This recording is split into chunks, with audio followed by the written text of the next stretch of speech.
আসসালামু আলাইকুম, সবাইকে স্বাগত জানাচ্ছি। যথারীতি আয়োজন, প্রতিদিনকার মতো আয়োজন, আমাদের ফ্রি ক্লাস। 30 তারিখ আমাদের কিন্তু আর কয়দিন, মাঝখানে একদিন আছে।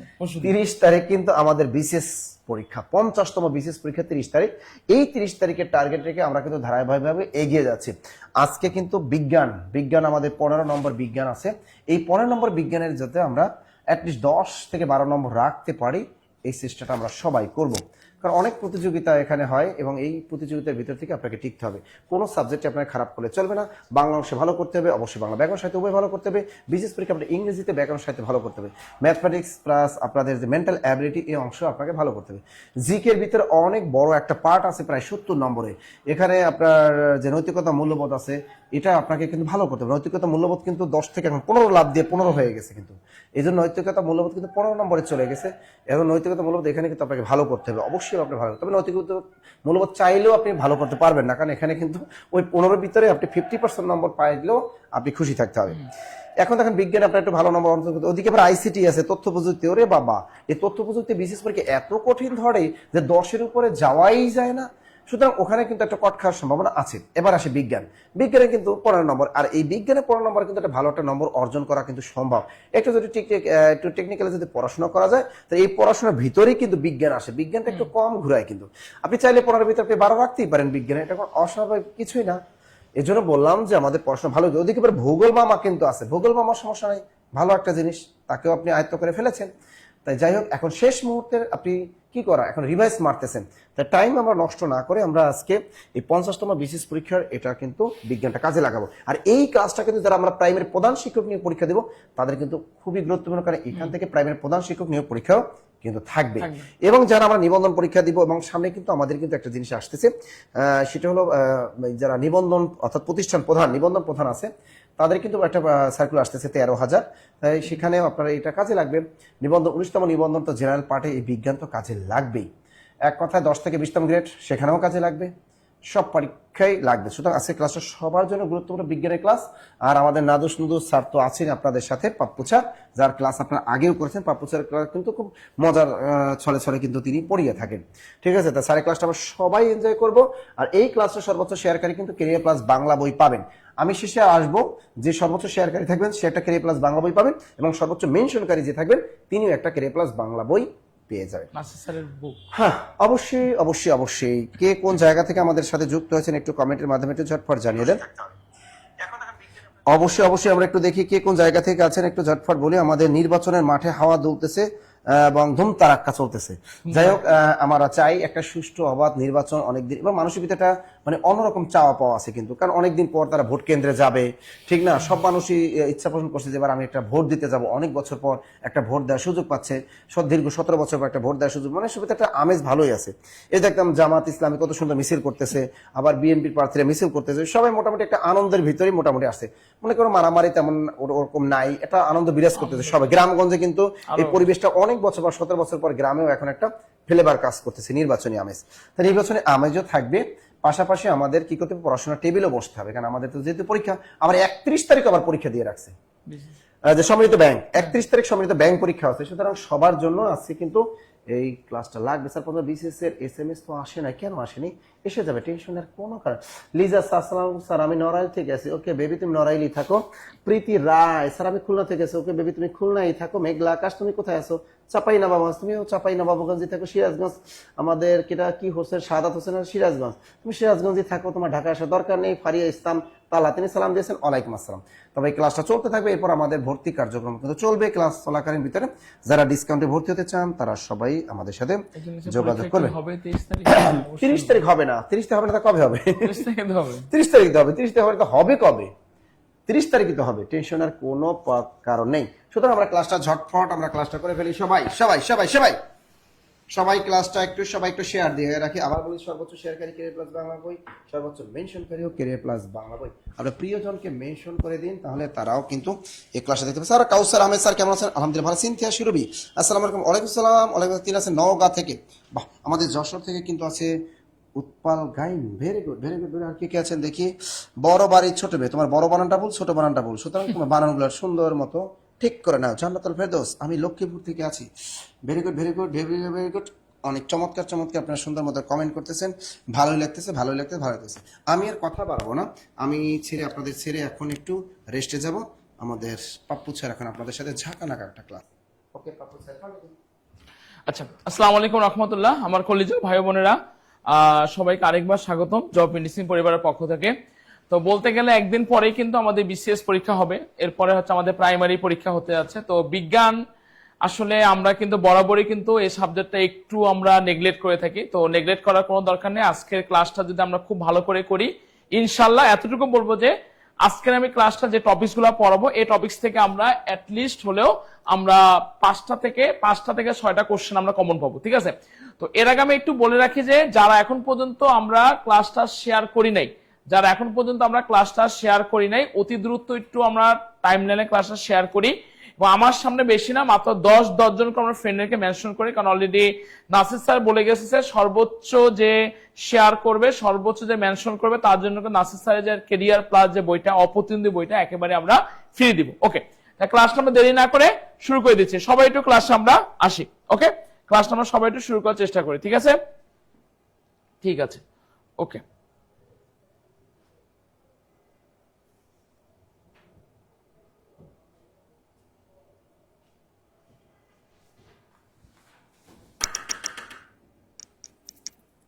আচ্ছা, তো সবাই যারা এখন পর্যন্ত আমরা শেয়ার করি না, সবাই একটু আমরা শেয়ার করে দেখি। অলরেডি আমাদের সাথে জয়েন করেছে, ওকে। তা আমরা সবাই একটু কোশ্চেন সলভে চলে যাব। তো আমাদের সাথে অলরেডি জয়েন করেছে দেখুন ফয়সাল আহমেদ, দিনা আক্তার। ওকে, সবাই আমরা একটু কমেন্ট করার চেষ্টা করব এবং একটু আমরা ঝালাই করে নেব, ঠিক আছে? ওকে, ক্লাসটা শুরু করে দিলাম। দেখেন প্রথম কোশ্চেনটা আমাদের কি দেওয়া আছে, আলোক তড়িৎ ক্রিয়া নিম্নের কোন সূত্রের উপর নির্ভরশীল? খুবই গুরুত্বপূর্ণ একটা কোশ্চেন, ব্যাপারটা কিন্তু সবাই একটু অ্যান্সার করার চেষ্টা করি। বলেন কোশ্চেনে কি দেওয়া আছে, আলোক তড়িৎ ক্রিয়া নিম্নের কোন সূত্রের উপর আমাদের নির্ভরশীল? 4টা অপশন দেওয়া আছে, সবাই একটু অ্যান্সার করার চেষ্টা করি। 1 নম্বর অপশন কি দেওয়া আছে, শক্তি নিত্যতার সূত্র, তারপর ভরের নিত্যতার সূত্র, রৈখিক ভরবেগের সংরক্ষণ সূত্র, নাকি কৌণিক ভরবেগের সূত্র? কোশ্চেনটাকে বুঝতে হবে, একটা আলোক তড়িৎ ক্রিয়া মানে একটা, দেখেন আমরা কিন্তু একটা কথা কিন্তু জানি যে শক্তি কিন্তু সে সবসময় তার নিত্যতার সূত্র অনুসরণ করে। কারণ কি, শক্তির সৃষ্টি নাই, শক্তির কোনো বিনাশ নাই, শক্তি সে শুধুমাত্র রূপ পরিবর্তন করতে পারে। এটাই কিন্তু আমাদের শক্তির নিত্যতার সূত্র, ঠিক আছে? তো আমরা সবাই একটু কমেন্ট করার চেষ্টা করি, আলোক তড়িৎ ক্রিয়া নিম্নের কোন সূত্রের উপর নির্ভরশীল? সবাই কমেন্ট করেন, শক্তির নিত্যতার সূত্র, ভরের নিত্যতার সূত্র, রৈখিক ভরবেগের সংরক্ষণ সূত্র, নাকি কৌণিক ভরবেগের সূত্র? বলেন। অবশ্যই অ্যান্সার হবে যে শক্তির নিত্যতার সূত্র। কারণ আলোর তড়িৎ ক্রিয়া বা আলোর তড়িৎ ক্রিয়া না দিয়ে যে কোনো যে শক্তির কথা যদি বলতো, সে অবশ্যই কিন্তু শক্তির নিত্যতার সূত্রের উপর নির্ভর করতো। কারণ শক্তির নিত্যতার সূত্র মানেই হচ্ছে শক্তির সৃষ্টি নাই, শক্তির কোনো বিনাশ নাই, শক্তি সে শুধুমাত্র এক রূপ থেকে আরেক রূপে পরিবর্তন হতে পারে। কনসেপ্ট ক্লিয়ার সবাই? ওকে, সবাই এটা কমেন্ট করি। ওকে, ঠিক আছে। আমি পরের কোশ্চেন আমি চলে আসতেছি, সবাই একটু আমি অ্যান্সার করার চেষ্টা করবো। 2 নম্বর কোশ্চেনটা দেখেন, 2 নম্বর কোশ্চেনটা সবাই একটু অ্যান্সার করবো। দেখেন 2 নম্বর কোশ্চেনে কি দেওয়া আছে, কোন তাপমাত্রায় সেলসিয়াস ও ফারেনহাইট স্কেলের পার্ট একই পাওয়া যায়? সবাই একটু অ্যান্সার করার চেষ্টা করবো। আমি কিন্তু বারবার বলতেছি আজকের ক্লাসটা অনেক বেশি গুরুত্বপূর্ণ, এতটা বেশি গুরুত্বপূর্ণ, এখান থেকে আমাদের প্রশ্ন কিন্তু কমন পড়বে ইনশাল্লাহ। পরের কোশ্চেন আমাদের কি দেওয়া আছে, কোন তাপমাত্রায় আপনার সেলসিয়াস এবং ফারেনহাইট, আমরা কিন্তু দুটা জানি, একটা সেলসিয়াস স্কেল আছে আর একটা হচ্ছে ফারেনহাইটের স্কেল আছে। এই কোন তাপমাত্রায় আপনার সেলসিয়াস এবং ফারেনহাইট এই একই পাওয়া যাচ্ছে? বলেন কোন তাপমাত্রায় আপনার সেলসিয়াস এবং ফারেনহাইট স্কেলের পার্ট একই পাওয়া যায়? 4টা অপশন দেওয়া আছে, 160 degree centigrade, -40 degree centigrade, 10 degree centigrade, নাকি -273 ডিগ্রি সেন্টিগ্রেড। দেখি কে সবার আগে সঠিক অ্যান্সার করতে পারেন, বলেন। অলরেডি একজন কিন্তু সঠিক অ্যান্সার করেছেন, আমি সবার কাছ থেকে অ্যান্সার যাচ্ছি। মানে কোন তাপমাত্রায় আপনার সেলসিয়াস এবং ফারেনহাইট স্কেলের মেজারমেন্টটা সেম হবে? সেটা কি 160 ডিগ্রি সেন্টিগ্রেডে, -40 ডিগ্রি সেন্টিগ্রেডে, 10 ডিগ্রি সেন্টিগ্রেডে, নাকি -200? ম্যাক্সিমামে কিন্তু আপনারা -273 বলতেছেন, বাট এই অ্যান্সারটা কিন্তু ভুল, অবশ্যই মাথায় রাখবেন -40 ডিগ্রি সেন্টিগ্রেড এই তাপমাত্রায় আপনার সেলসিয়াস স্কেল এবং ফারেনহাইট স্কেলের পার্ট একই রকম হবে। 2 এর আনসার কি হচ্ছে? অবশ্যই 2 এর আনসার খ। এই কোশ্চেনটা সবাই ক্লিয়ার কিনা সবাই এটা কথা বলবেন। ক্লিয়ার হলে সবাই একটু ইয়েস লিখবেন, ঠিক আছে? আমি তো নেক্সট কোশ্চেনে চলে যাবো। যারা এখন পর্যন্ত জয়েন করেন সবাই দ্রুত ক্লাসে জয়েন করেন। ওকে, পরের কোশ্চেন দেখেন কি দেওয়া আছে, সালোক সংশ্লেষণের রঞ্জক পদার্থগুলো কোথায় থাকে? আমি কমেন্ট অ্যান্সার করব না, একটু সবাই অ্যান্সার করার চেষ্টা করবেন। কি দেওয়া আছে, সালোক সংশ্লেষণের যে রঞ্জক যে পদার্থগুলা তারা আসলে কোথায় থাকে। এখন দেখেন সালোক সংশ্লেষণ আমাদের আগে কোথায় হবে সেটা আমাকে জানতে হবে। সালোক সংশ্লেষণ এই কথাটার মানে কি? সালোক সংশ্লেষণ কথাটার মানে হচ্ছে যে প্রক্রিয়ায় আমাদের উদ্ভিদ শর্করা জাতীয় খাদ্য প্রস্তুত করতেছে সেই পদ্ধতিটার নাম হচ্ছে সালোক সংশ্লেষণ। সালোক সংশ্লেষণ আমাদের কোথায় হবে? ক্লোরোফিলে হবে। এগেন আই রিপিট, সালোক সংশ্লেষণ কোথায় হচ্ছে? ক্লোরোফিলে হচ্ছে। আচ্ছা, ভালো কথা। তো সালোক সংশ্লেষণে বেশ কিছু পিগমেন্ট থাকে, মানে রঞ্জক পদার্থ থাকে। এই রঞ্জক পদার্থগুলো আসলে কোন জায়গায় আমাদের রঞ্জক পদার্থগুলো থাকতেছে? থাইলাকয়েডে, স্ট্রোমায়, নাকি গ্রানায়, নাকি সাইটোপ্লাজমে? একটু সবাই অ্যান্সার করার চেষ্টা করেন, একটু সবাই অ্যান্সার করার চেষ্টা করবেন। সালোক সংশ্লেষণের রঞ্জক পদার্থগুলো কোথায় থাকে? দেখেন আমি কিন্তু একটা কথা কি বলছি, সালোক সংশ্লেষণ এটা কোথায় হবে? ডেফিনেটলি ক্লোরোপ্লাস্টে হবে। ডেফিনেটলি কোথায় হচ্ছে? ক্লোরোপ্লাস্টে হচ্ছে, তাই না? আচ্ছা, ভালো কথা। তো ক্লোরোপ্লাস্টের কিন্তু 3টি অংশ, একটি হচ্ছে থাইলাকয়েড, একটি হচ্ছে স্ট্রোমা, একটি হচ্ছে গ্রানা। তার মানে কি সাইটোপ্লাজম এটা কিন্তু সবার আগে অ্যান্সার হবে না, সাইটোপ্লাজম অ্যান্সার আগে বাদ যাচ্ছে, ঠিক আছে? তাহলে সালোক সংশ্লেষণের রঞ্জক পদার্থগুলো স্ট্রোমায় থাকে না, গ্রানায়ও থাকে না। আপনারা অ্যান্সার করেন, তাহলে 3 এর অ্যান্সার কত হবে বলেন? সালোক সংশ্লেষণের রঞ্জক পদার্থগুলো কোন জায়গায় থাকতেছে? অবশ্যই মাথা রাখবেন, সালোক সংশ্লেষণের রঞ্জক পদার্থগুলো আমার থাইলাকয়েডে থাকতেছে। কোথায় থাকতেছে?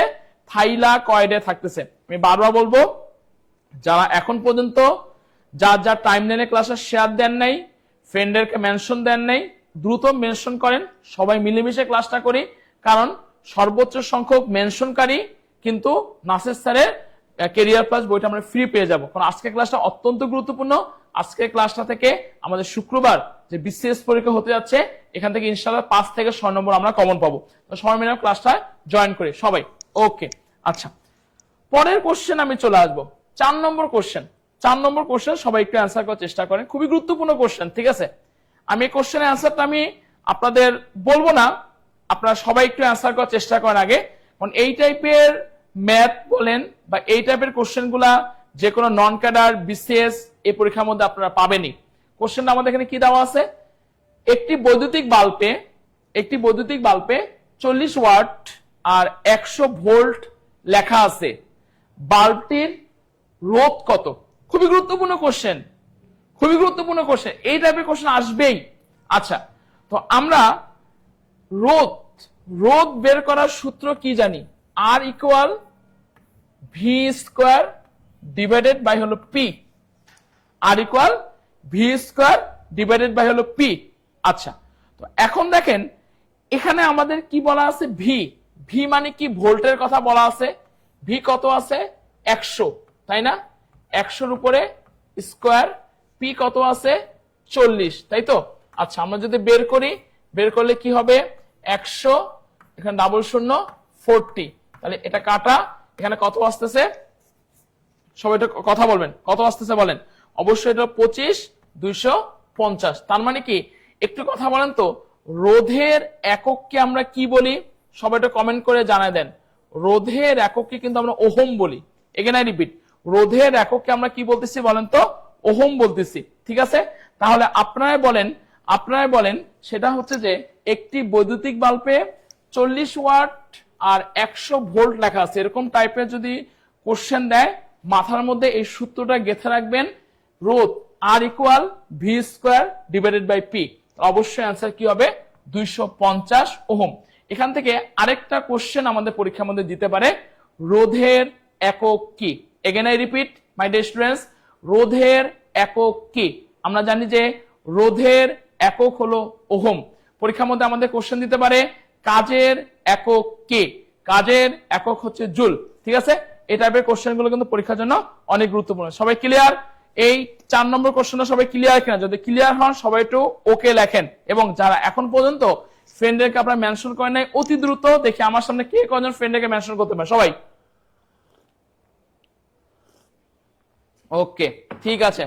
ইয়াসিন আক্তার, ইতি, জাকিয়া সুলতানা, থ্যাংক ইউ সঠিক অ্যান্সার করার জন্য। সবাই একটু আমরা অ্যান্সার করবো, সবাই, এভরিওয়ান। ধন্যবাদ। মাহরুমা নাইস আমাদের সাথে জয়েন করেছে, আফরোজা সুলতানা পাখি। ওকে, ঠিক আছে, আমি পরের কোশ্চেনে চলে আসতেছি। দেখেন পরের কোশ্চেনটা কি দেওয়া আছে, একটু সবাই দেখবেন, দেন কিন্তু আমরা অ্যান্সার করার চেষ্টা করব। দেখেন পরের কোশ্চেনে কি দেওয়া আছে, ফসিলের বয়স নির্ধারণে কোন আইসোটোপ ব্যবহৃত হয়? খুবই গুরুত্বপূর্ণ কিন্তু একটা কোশ্চেন। কি বলা আছে, ফসিলের বয়স। আচ্ছা, ফসিল কি? ফসিল মানে হচ্ছে যে অনেক আগে কোনো একটা প্রাণী ছিল, কিন্তু বর্তমানে বিবর্তনের সাথে সে প্রাণীটা নাই, তার কোনো অংশ যদি পাওয়া যায় সেটাকে আমরা ফসিল বলি। যেমন ডাইনোসরের যদি কোনো একটা জিনিস পান সেটাকে আমরা ফসিল বলতে পারেন। তো এই ফসিলের আপনি বয়স নির্ধারণ করতে চান, ফসিলের আপনি বয়স নির্ধারণ করতে চান, তো এক্ষেত্রে আপনি কোন আইসোটোপ ব্যবহার করবেন? এখানে একটা টার্ম আছে সেটা আইসোটোপ। আপনাকে কিন্তু জানতে হবে আইসোটোপ কথাটার অর্থ কি। আপনারা পড়ছেন বা আপনারা জানেন বা পরীক্ষার মধ্যে আছে, আইসোটোপ কি, আইসোটোন কি, আইসোবার কি, জানেন সবাই? আইসোটোপ এ কথাটার অর্থ হলো যাদের প্রোটন সংখ্যা মানে পারমাণবিক সংখ্যা সমান। আইসোটোন এ কথাটার মানে হচ্ছে যাদের নিউট্রন সংখ্যা সমান। আইসোবার এ কথাটার মানে কি, যাদের ভর সংখ্যা সমান। ক্লিয়ার? আচ্ছা, এখন দেখেন এখান থেকে যে কোশ্চেনটা আমাকে পরীক্ষার মধ্যে দিতে পারে, আইসোটোপ মানে কি, যাদের প্রোটন সংখ্যা সমান। আইসোটোপ মানে কি, যাদের প্রোটন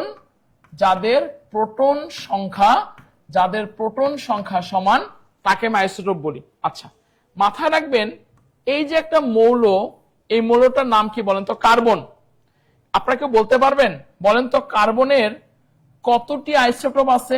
এটা কিন্তু পরীক্ষার মধ্যে আমাদের দিতে পারে। বলেন কার্বনের কতটি আইসোটোপ আছে? সবাই অ্যান্সার করবেন। কার্বনের কতটি আইসোটোপ আছে? 2টি, 3টি, 4টি নাকি 5টি? সবাই একটু ফার্স্ট অ্যান্সার করার চেষ্টা করেন। বলেন কার্বনের কতটি আইসোটোপ আছে? সবাই একটু অ্যান্সার করেন। কার্বনের কতটি আইসোটোপ আছে? দেখেন মাথায় রাখবেন, কারণ এই কোশ্চেনটা কিন্তু দিতে পারে। কার্বনের 3টি আইসোটোপ আছে। এগেন আই রিপিট, সবাই একটু অ্যান্সার করেন। কার্বনের কতটি আইসোটোপ আছে? 3টি আইসোটোপ আছে। আচ্ছা, ভালো কথা। 3টি আইসোটোপটা কি? কার্বন 12 আছে, কার্বন 13 আছে, এবং কি আছে বলেন তো? কার্বন 14 আছে। কার্বন 14 আছে। তো প্রত্যেকটা দিয়ে কিন্তু আপনি ফসিলের বয়সটা নির্ধারণ করতে পারবেন না।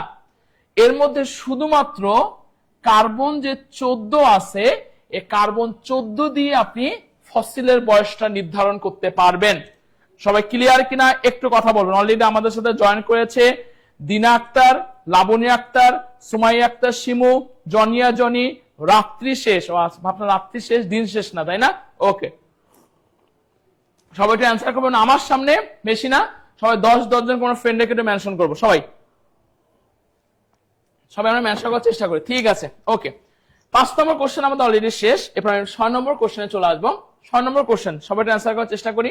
দেখেন 6 নম্বর কোশ্চেন আগে দেখেন, কোশ্চেন আগে দেখতে, বিজ্ঞান মানে কিন্তু বাস্তব জ্ঞান, বিজ্ঞান মানে বাস্তবসম্মত জ্ঞান থেকে আপনাকে অ্যান্সার করতে হবে। দেখেন 6 নম্বর কোশ্চেন আমাদের কি দেওয়া আছে, এনিমিয়া থেকে বাঁচতে কোন খনিজ উপাদানটি প্রয়োজন?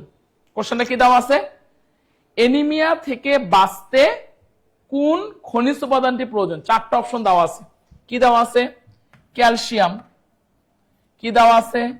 আয়রন, কি দেওয়া আছে? আয়োডিন, কি দেওয়া আছে? ফসফরাস। বলেন আমাকে আগে জানতে হবে আসলে এনিমিয়া কথাটার মানে কি। কেউ কি আপনারা জানেন এনিমিয়া কথাটার অর্থ কি? আসলে এনিমিয়া মানে কি?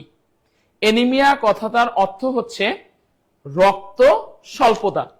অনেক সময় দেখবেন যে অনেকে রক্ত স্বল্পতা হয়, তাই না? রক্ত স্বল্পতা কখন হয় জানেন? যখন কারোর মধ্যে হিমোগ্লোবিনটা কমে যায়। এগেন আই রিপিট, এনিমিয়া কখন হচ্ছে? যখন হিমোগ্লোবিন কমে যায়। আচ্ছা, হিমোগ্লোবিন এখানে হিম মানে কি? আয়রন, আর গ্লোবিন মানে প্রোটিন। তাহলে এনিমিয়া থেকে বাঁচতে কোন খনিজ উপাদানটি প্রয়োজন? এই টার্মটা কিন্তু আপনারা অনেক সময় জানেন। অনেক সময় দেখবেন যে যাদের রক্ত স্বল্পতা হয় তাদের কিন্তু আয়রন সমৃদ্ধ খাবার খেতে বলে। এটা আমরা শুনছেন কিনা সবাই কথা বলেন, হ্যাঁ বা না জানাবেন, বলেন। যদি এটা আমরা শুনেন সেটা কথা বলবেন। কথাটা হচ্ছে যে রক্ত স্বল্পতা হলে আয়রন সমৃদ্ধ খাবার খেতে বলে। এই কথাটা কে কি শুনছেন? একটু সবাই কমেন্ট করে জানান দেখি কে কে শুনছেন, বলেন কে কে শুনছেন, বলেন বলেন বলেন, সবাইটা কথা বলে। আচ্ছা, হ্যাঁ, ধন্যবাদ মারিয়া ইসলাম, তারপর সুমাইয়া আক্তার শিমু, সবাইটা অ্যান্সার করতে, সবাইটা অ্যান্সার করবো। এনিমিয়া মানে কি? রক্ত স্বল্পতা। রক্ত স্বল্পতা থেকে বাঁচার জন্য কিন্তু আমাদেরকে আয়রন সমৃদ্ধ খাবার খেতে হয়, তাই না? আচ্ছা, তাহলে এনিমিয়া থেকে বাঁচতে কোন খনিজ উপাদানটি প্রয়োজন? হ্যাঁ, অবশ্যই আয়রন সমৃদ্ধ খাবার দরকার পড়তে। আয়রন সমৃদ্ধ খাবার কি আছে?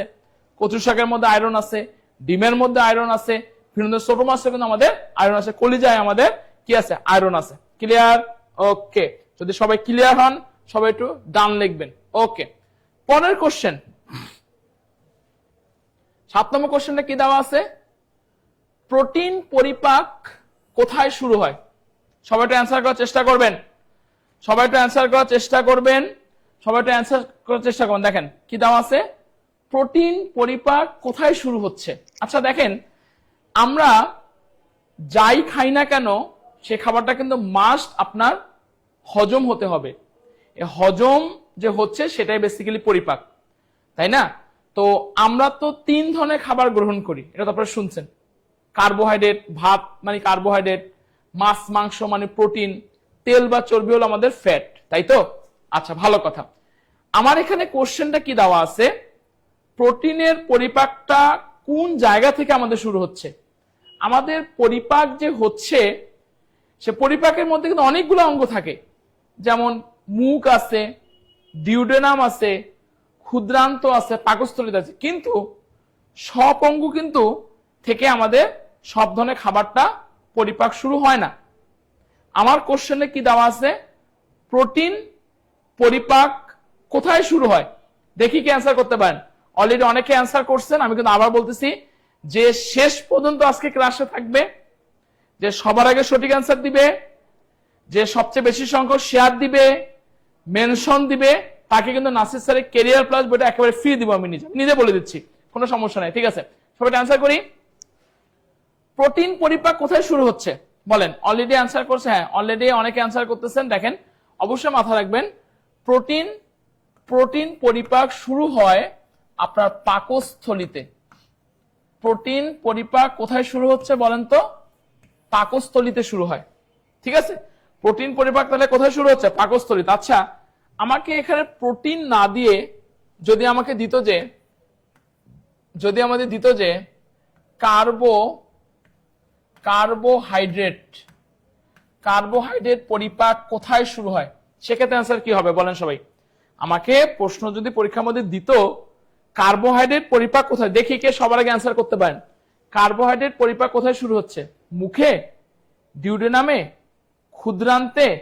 মাথা রাখবেন, কার্বোহাইড্রেট পরিপাক শুরু হবে কিন্তু মুখে, আর প্রোটিন পরিপাক শুরু হচ্ছে কোথায়? পাকস্থলীতে। 7 নম্বর কোশ্চেনে সবাই ক্লিয়ার হলে সবাই একটু ডান লিখবেন, সবাই যদি ক্লিয়ার হয় সবাই একটু ডান লিখেন। ওকে, অলরেডি আমাদের সাথে কে কে জয়েন করেছেন একটু দেখি। মিনিমা, মির্জান, আসিনা সুলতানা, নীলা, আনিশা ইসলাম, মেহেদিনা, শেফায়েত হাসান, দিনা Akter.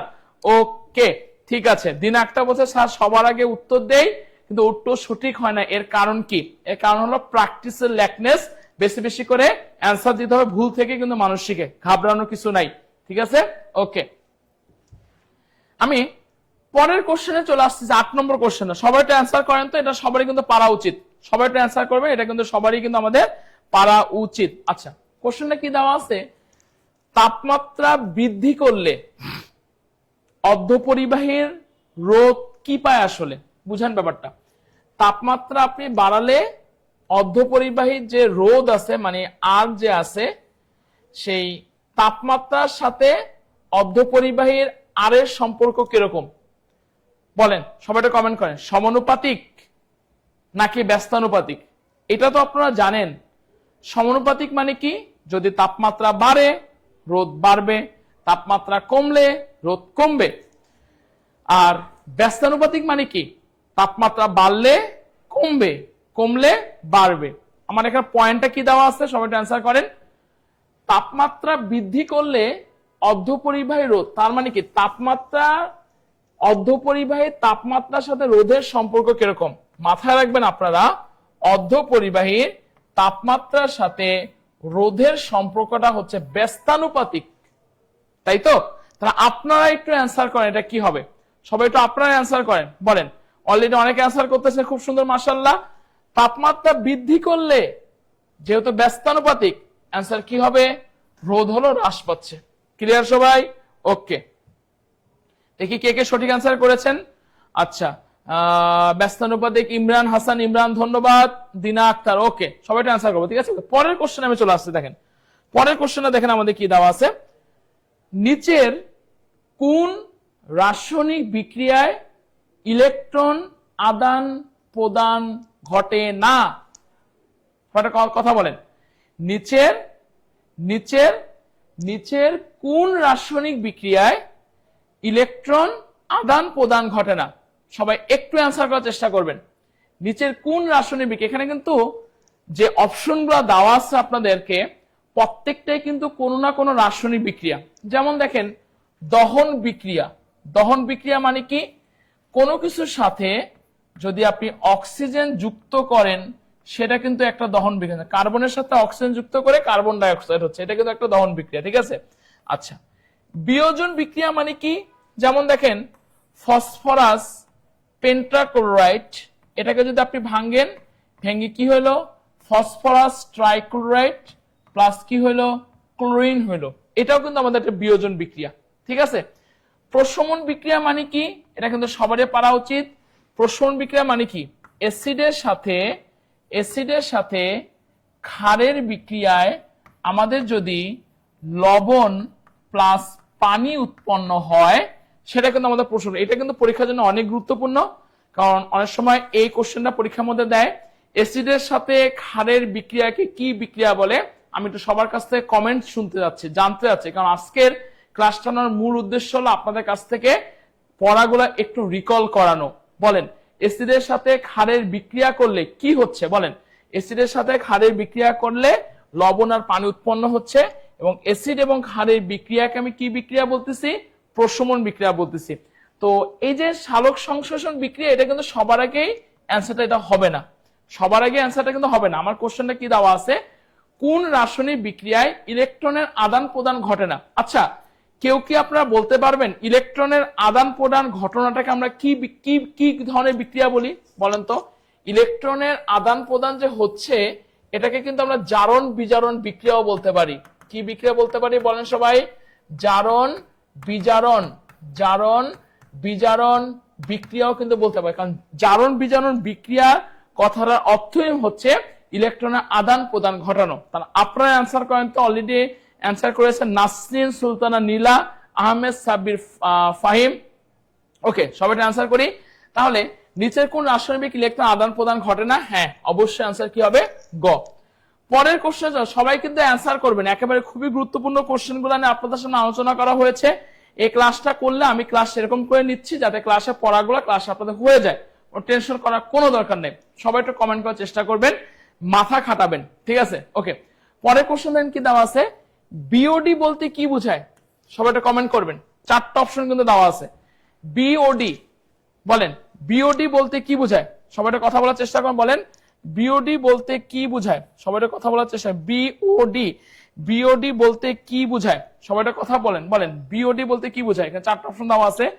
Biotique oxygen demand, biodegradable oxygen demand, Bangladesh organic department, নাকি বায়োকেমিক্যাল অক্সিজেন ডিমান্ড? সবাই একটা অ্যান্সার করার চেষ্টা করেন, বলেন বিওডি এ কথাটার অর্থ কি? সবাই একটা কথা বলবেন। বিওডি কথাটার অর্থ কি? বলেন, দেখি কি অ্যান্সার করতে পারেন। সবার আগে কি অ্যান্সার করতে পারেন? 10 এর অ্যান্সার আবু রায়হান জিকে বলেছে, সবার আগে মনে হয় আরিনা নাসরিন অ্যান্সার করেছে। দেখি সঠিক অ্যান্সার দিতে হবে। বলেন বিওডি মানে কি? বিওডি এ কথাটার মানে হচ্ছে যে বায়োকেমিক্যাল অক্সিজেন ডিমান্ড। আবার বলতেছি, বিওডি এ কথাটার মানে কি? বলেন বায়োকেমিক্যাল অক্সিজেন ডিমান্ড। তাহলে 10 এর অ্যান্সার কি হচ্ছে? 10 এর অ্যান্সার হচ্ছে ঘ। ওকে, আমাদের সাথে অলরেডি কে কে জয়েন হয়েছে? ডায়েরির প্রথম পাতার সংগ্রাম, জীবন নাহার, ইউনুস আলী, খোকন আলী। ওকে, ঠিক আছে, সবাই একটু দেখি আমার সামনে, বেশি না, মাত্র 10 জন করে ফ্রেন্ড রেখে আমরা একটু মেনশন করবো, দেখি। ওকে, পরের কোশ্চেন দেখেন, সবাই কিন্তু অ্যান্সার করার চেষ্টা করবেন। বাংলাদেশের প্রথম জিএম উদ্ভিদ কোনটা? সবাই অ্যান্সার করার চেষ্টা করেন। বলেন বাংলাদেশের প্রথম জিএম উদ্ভিদ কোনটা? ধন্যবাদ ইমরান হাসান, ইমরানকে খুব সুন্দর করে রেসপন্স করার জন্য। বাংলাদেশের প্রথম জিএম, আচ্ছা এই জিএম কথাটার মানে কি আমাকে সেটা তো বুঝতে হবে। বলেন জিএম উদ্ভিদ কোনটা? জিএম এই কথাটার মানে হচ্ছে জেনেটিক্যালি মডিফাইড।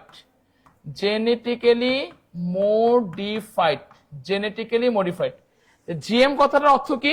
বলেন জেনেটিক্যালি মডিফাইড। তাহলে একটু সবার কাছ থেকে অ্যান্সার জানতে চাচ্ছি, আরো শেয়ার দিতে হবে, বিশ্লেষণ আরো শেয়ার দিতে হবে। বাংলাদেশের প্রথম জিএম উদ্ভিদ কোনটা? বলেন বিটি, বিট ডাল, বিট কলা, বিট বেগুন নাকি বিট তুলা? বলেন সবাই একটু অ্যান্সার করার চেষ্টা করেন। বাংলাদেশের প্রথম জিএম উদ্ভিদ কোনটা? বলেন বাংলাদেশের প্রথম জিএম উদ্ভিদ মানে কি? জেনেটিক্যালি মডিফাইড কোনটা? সবাই একটু অ্যান্সার করবেন। অবশ্যই মাথায় রাখবেন বাংলাদেশের প্রথম জেনেটিক্যালি মডিফাইড উদ্ভিদ হচ্ছে যে বিট বেগুন। সবাই একটু কমেন্ট করেন, কমেন্ট করলে কিন্তু আপনাদের পড়াটা হয়ে যাবে। বলেন বাংলাদেশের প্রথম জেনেটিক্যালি মডিফাইড উদ্ভিদ কোনটা? বিট বেগুন। বিট বেগুন, ঠিক আছে, অ্যান্সার কি হচ্ছে? বিট বেগুন। তাহলে 11 অ্যান্সার কত হচ্ছে? 11 অ্যান্সার হচ্ছে গ। দেখি কে অ্যান্সার করতে পেরেছেন সঠিক। অ্যান্সারকে সঠিক করতে পেরেছেন মোহাম্মদ আব্দুল্লাহ। ওকে, সবাই অ্যান্সার করেন। বাংলাদেশের প্রথম জিএম উদ্ভিদ কোনটা? বিট বেগুন। তার সবাই একটু কমেন্ট করেন বাংলাদেশের প্রথম জিএম উদ্ভিদটা কোনটা? বিট বেগুন। ওকে, আচ্ছা পরের কোশ্চেন আমি চলে আসতেছি, 52 নম্বর কোশ্চেনটা। সবাই একটু অ্যান্সার করার চেষ্টা করবেন। দেন পরের কোশ্চেনটা কি দেওয়া আছে? নিচের কোন ধর্ম শব্দ তরঙ্গ প্রদান করে না? খুবই গুরুত্বপূর্ণ একটা কোশ্চেন। বলেন সবাই নিচের কোন ধর্মটা শব্দ তরঙ্গ প্রদান করে না? এখানে 4টা অপশনের কথা দেওয়া আছে, ব্যতিচার, অপবর্তন, প্রতিসরণ, সমবর্তন। সবাই একটু অ্যান্সার করতে, আচ্ছা আমাকে একটু অ্যান্সার করেন তো, শব্দ তরঙ্গ এটা কি ধরনের তরঙ্গ? বলেন সবাই, শব্দ তরঙ্গ কি অনুদৈর্ঘ্য তরঙ্গ নাকি অনুপ্রস্থ তরঙ্গ? আমি সবার কাছ থেকে একটু কমেন্টটা শুনতে যাচ্ছি। আমার কোশ্চেনটা হচ্ছে যে শব্দ তরঙ্গ কি ধরনের তরঙ্গ? অনুদৈর্ঘ্য নাকি অনুপ্রস্থ তরঙ্গ? একদম বেসিক কথা, সবাই পারা উচিত। বলেন শব্দ তরঙ্গ কি ধরনের তরঙ্গ? অনুদৈর্ঘ্য তরঙ্গ নাকি অনুপ্রস্থ? মাথা রাখবেন শব্দ তরঙ্গটা কিন্তু এক ধরনের অনুদৈর্ঘ্য তরঙ্গ। Again I repeat my dear students, শব্দ তরঙ্গ এটা কি ধরনের তরঙ্গ? অনুদৈর্ঘ্য তরঙ্গ। তো আপনাদের মাথার মধ্যে রাখতে হবে যে অনুদৈর্ঘ্য তরঙ্গ আপনার ব্যতিচার দেয়, অনুদৈর্ঘ্য তরঙ্গ আপনার অপবর্তন দেয়, অনুদৈর্ঘ্য তরঙ্গ আপনার প্রতিসরণ দেয়। তিনটাই কিন্তু আপনার অনুদৈর্ঘ্য তরঙ্গ দিচ্ছে। কিন্তু কোন ধর্ম শব্দ তরঙ্গ প্রদান? কিন্তু সমবর্তন এটা কিন্তু অনুদৈর্ঘ্য তরঙ্গ দেয় না। এটা কিন্তু কোন ধরনের তরঙ্গ দিচ্ছে? এটা কিন্তু আপনার অনুপ্রস্থ তরঙ্গ দিচ্ছে। কোন তরঙ্গ দিচ্ছে?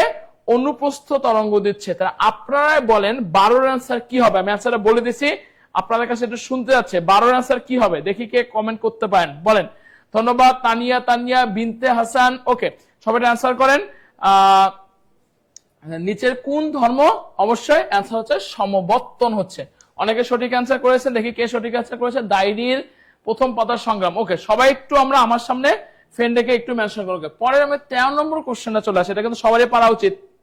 সবারই আজকের কোশ্চেনগুলা এরকম করে সাজানো হয়েছে, আজকের ক্লাসটা যদি শেষ পর্যন্ত করেন, believe it are not, it's my challenge, আজকের এই ক্লাস থেকে আপনারা যে কোনো পরীক্ষায় বিজ্ঞানের আপনারা বিসিএস পরীক্ষা অ্যাটলিস্ট 5 থেকে 6টা কোশ্চেন কিন্তু আপনারা কমন পাবেন। তো ক্লাসটা কতটা গুরুত্বপূর্ণ বুঝতেই পারতেছেন আপনারা, ঠিক আছে? ওকে, পরের কোশ্চেন দেখেন, কোশ্চেনে কি দেওয়া আছে? পরম শূন্য তাপমাত্রা কত? সবাই একটু অ্যান্সার করার চেষ্টা করেন। দেখি 13 নম্বর কোশ্চেনটা কিন্তু সবারই পারা উচিত, এটা কিন্তু সবারই পারা উচিত। পরম শূন্য তাপমাত্রা কি?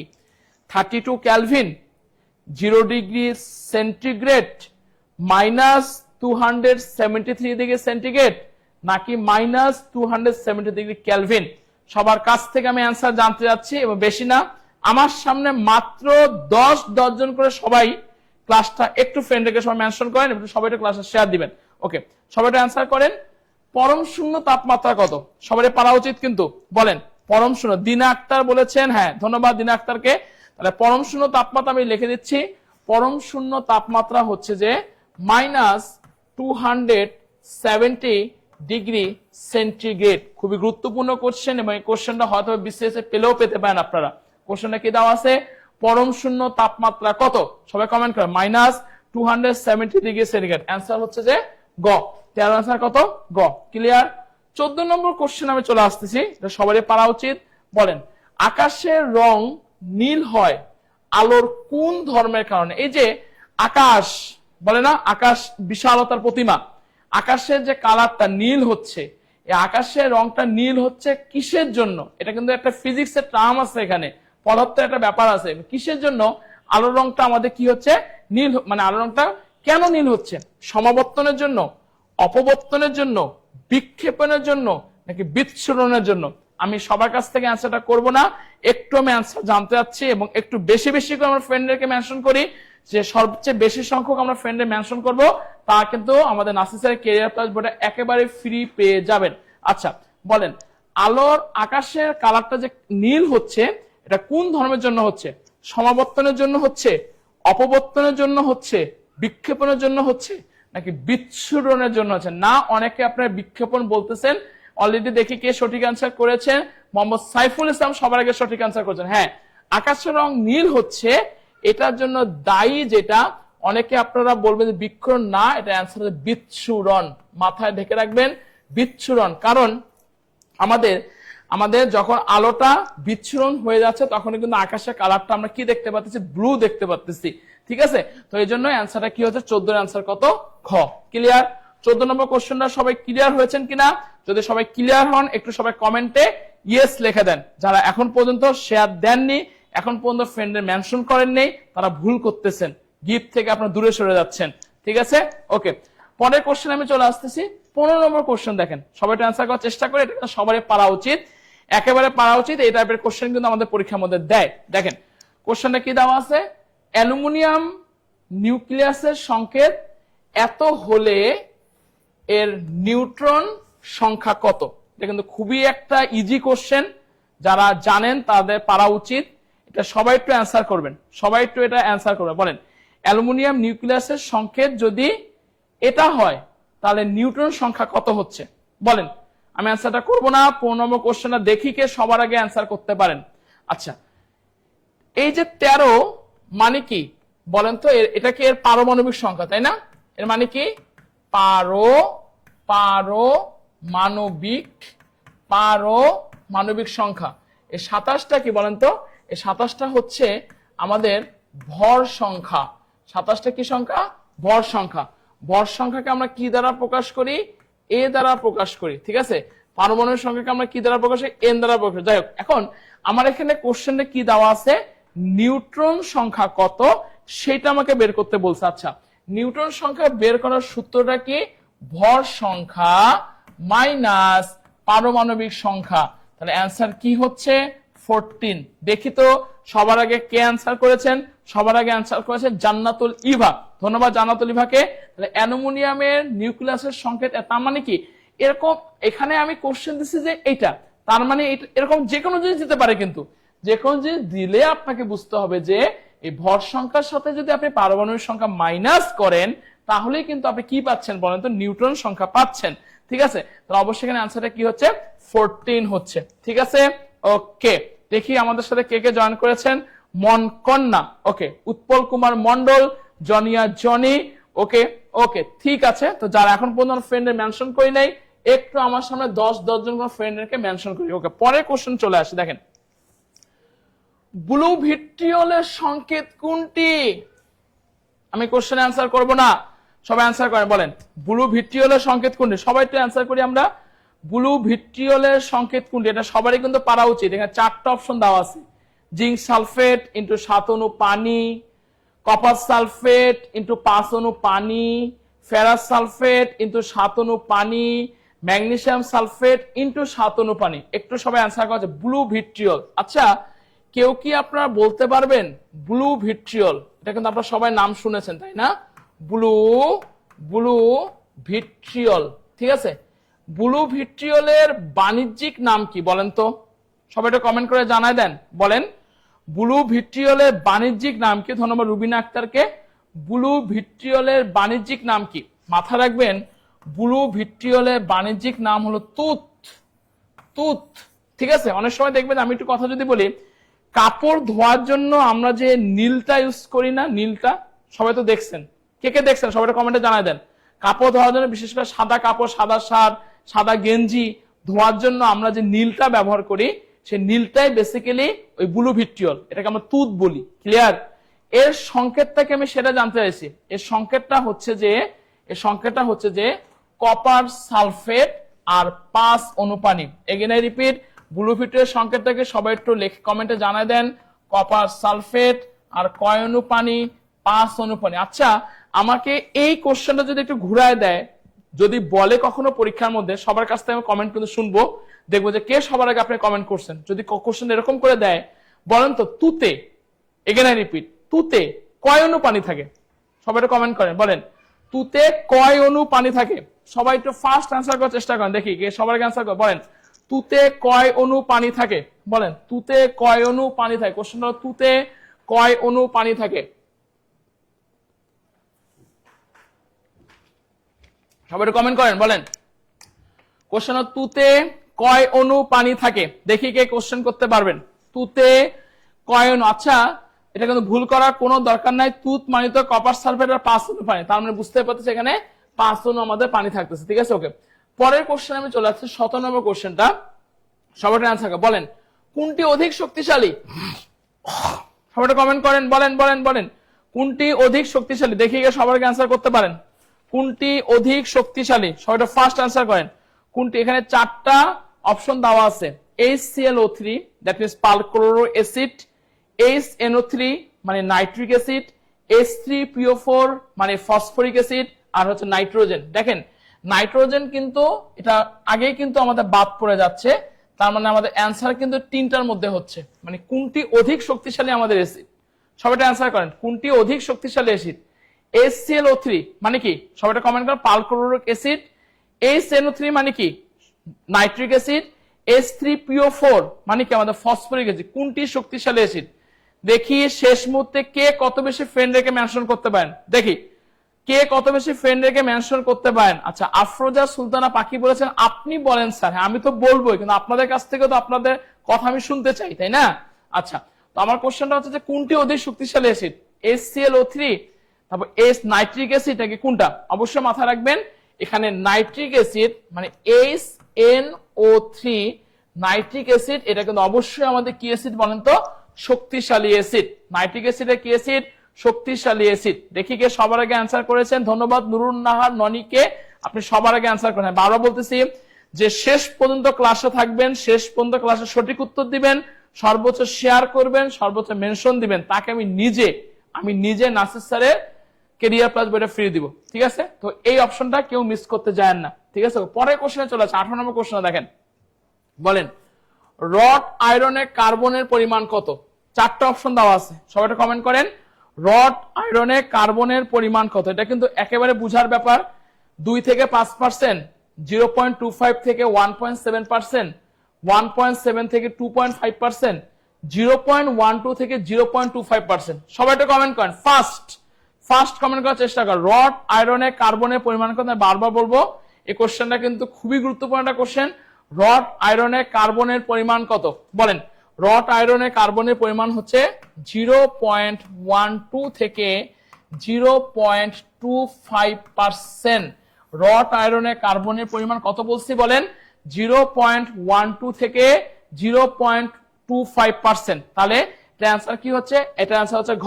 দেখি কি অ্যান্সার করেছেন। ধন্যবাদ জীবন নাহারকে, তারপরে ধন্যবাদ সবাই অ্যান্সার করেন। ধন্যবাদ রুকসানা আক্তারকে। ওকে, আমি পরের কোশ্চেন আমি চলে আসতেছি, 19 নম্বর কোশ্চেনটা। এটা কিন্তু সবারই পড়া উচিত। বলেন ফুলারিন কোন মৌল দ্বারা গঠিত? এটা কিন্তু সবারই পারা উচিত, একদম বেসিক কোশ্চেন, সবারই পারা উচিত এবং কোশ্চেনটা বিশেষ জন্য খুবই গুরুত্বপূর্ণ। বলেন, ফুলারিন কোন মৌল দ্বারা গঠিত? নাইট্রোজেন, নাইট্রোজেন দ্বারা গঠিত, কার্বন দ্বারা গঠিত, হাইড্রোজেন দ্বারা গঠিত, নাকি ফসফরাস দ্বারা গঠিত?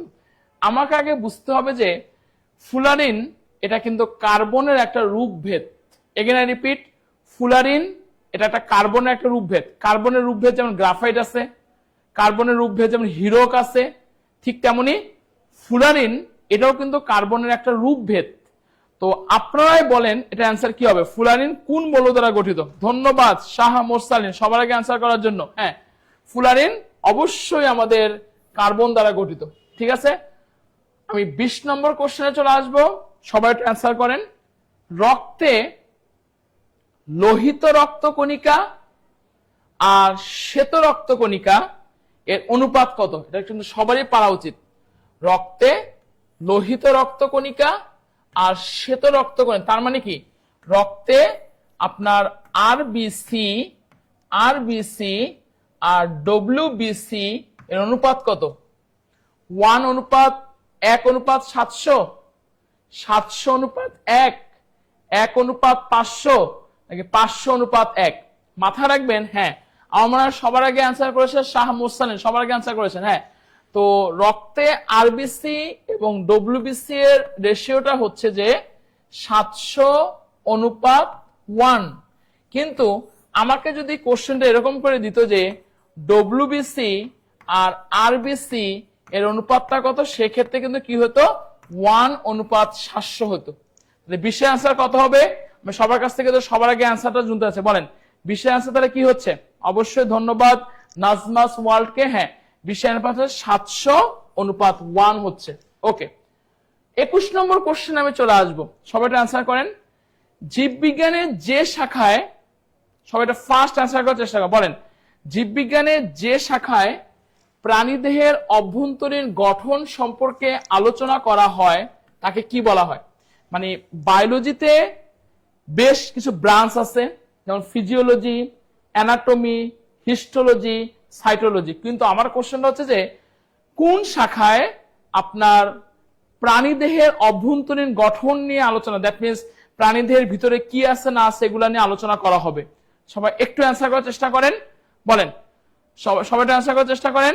তবে জীববিজ্ঞানের যে শাখায় প্রাণীদের অভ্যন্তরীণ গঠন সম্পর্কে আলোচনা করা হয় না, ফিজিওলজিতে আলোচনা করা হয় না, হিস্টোলজিতে আলোচনা করা হয় না, সাইটোলজিতে আলোচনা করা হয় না, আলোচনা করা হচ্ছে কোথায়? অ্যানাটমিতে। অ্যানাটমিতে যারা মেডিকেলে পড়েন, যারা মেডিকেলে পড়তেছেন তাদের কিন্তু একটা সাবজেক্টের নাম আছে অ্যানাটমি। অ্যানাটমি হলো এমন একটা সাবজেক্ট যেখানে জীবদেহের অভ্যন্তরীণ গঠন সম্পর্কে আলোচনা করা হয়। অবশ্যই ধন্যবাদ মিথিকা মির্জাকে, সবার আগে আপনি সঠিক অ্যান্সার করেছেন। ওকে, তো শেষ মুহূর্তে একটু দেখি কে কতজন ফ্রেন্ডকে আমরা মেনশন করতে পারেন। পরের কোশ্চেন চলে আসে, দেখেন। একজন মানুষের দেহের ওজন 80 কেজি, উচ্চতা 1.8 মিটার হলে বিএমআই কত হবে? খুবই গুরুত্বপূর্ণ একটা কোশ্চেন, এবং এই টাইপের কোশ্চেন কিন্তু আমাদের পরীক্ষার মধ্যে দেয়। এই টাইপের কোশ্চেন কি আমাদের পরীক্ষার মধ্যে হচ্ছে দেয়। সবাই অ্যান্সার করার চেষ্টা করেন, কি হবে বলেন তো? আচ্ছা, বিএমআই এই টার্মটা কে কে শুনেছেন? একটু যারা শুনেছেন তারা একটু কমেন্টে ইয়েস লিখবেন। বিএমআই এর এককটা কি বলেন তো? KG per metre square. BMI মানে কি? ওজন ডিভাইডেড বাই উচ্চতা। এটা শুনছেন কে কে? এটা কথা বলেন। বিএমআই মানে কি? কেজি পার হচ্ছে মিটার স্কয়ার, তাই না? তো এখন দেখেন কেজি কত আছে আমাদের এখানে? 80 আছে, তাই তো? আচ্ছা, ওজন কত দেওয়া আছে? ওজন দেওয়া আছে 1, উচ্চতা 1.8, তারপর স্কয়ার। এটাকে যদি ভাগ করেন, ভাগ করলে আপনাদের কত হচ্ছে বলেন তো?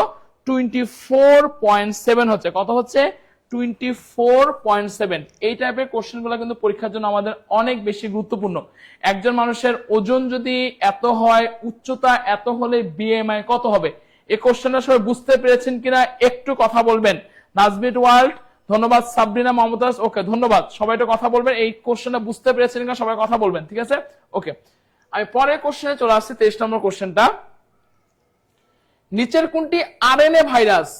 খুবই খুবই গুরুত্বপূর্ণ একটা কোশ্চেন। ভাইরাস কিন্তু দুই ধরনের ভাইরাস কিন্তু আপনারা পাবেন। এগেন রিপিট, কয় ধরনের ভাইরাস আপনারা পাবেন? দুই ধরনের ভাইরাস পাবেন। একটা হচ্ছে ডিএনএ ভাইরাস, আর এটা কি ভাইরাস বলেন সবাই? RNA virus. এখানে রিপিট, একটা হচ্ছে ডিএনএ ভাইরাস, আর এটা কি ভাইরাস বলছে সবাই কথা বলবেন? ডিএনএ ভাইরাস, আর এটা কি ভাইরাস? আরএনএ ভাইরাস, ঠিক আছে? আচ্ছা, এখন কোশ্চেন হচ্ছে যে যতগুলা হচ্ছে যে উদ্ভিদ ভাইরাস আপনি পাবেন, এখানে রিপিট কি বলছি? যত উদ্ভিদ ভাইরাস আপনি পাবেন, যত উদ্ভিদ ভাইরাস আপনি পাবেন, সকল উদ্ভিদ ভাইরাসে কিন্তু আমাদের ডিএনএ ভাইরাস। যেমন টিআইভি, এটা একটা উদ্ভিদ ভাইরাস। টি2 ভাইরাস, এটা একটা উদ্ভিদ ভাইরাস। ভ্যাকসিনিয়া, এটাও কিন্তু আমাদের একটা উদ্ভিদ ভাইরাস, তাই না? কিন্তু যত যত প্রাণী ভাইরাস আছে, যত প্রাণী ভাইরাস আছে, সকল প্রাণী ভাইরাস কিন্তু আমাদের আরএনএ ভাইরাস। আপনারা বলেন তো এখানকার মধ্যে কোনটা আমাদের প্রাণী ভাইরাস? সবাই একটা কথা বলার চেষ্টা করেন, এখানকার মধ্যে কোনটা আমাদের প্রাণী ভাইরাস? সবার আগে অ্যান্সার করেছেন মিথিকা মির্জা, ধন্যবাদ। তারপর হচ্ছে যে জীবন, ওকে। তাহলে নিচের কোনটি আরএনএ ভাইরাস? অবশ্যই আমাদের প্রাণী ভাইরাস কোনটা? Corona virus. অ্যান্সার কি হচ্ছে? ঘ। ওকে, আমি পরের কোশ্চেনে চলে আসব। দেখেন, যে সকল প্রাণী এক মানব দেহ থেকে অন্য মানব দেহে রোগ জীবাণু বহন করে তাকে আমরা কি বলি?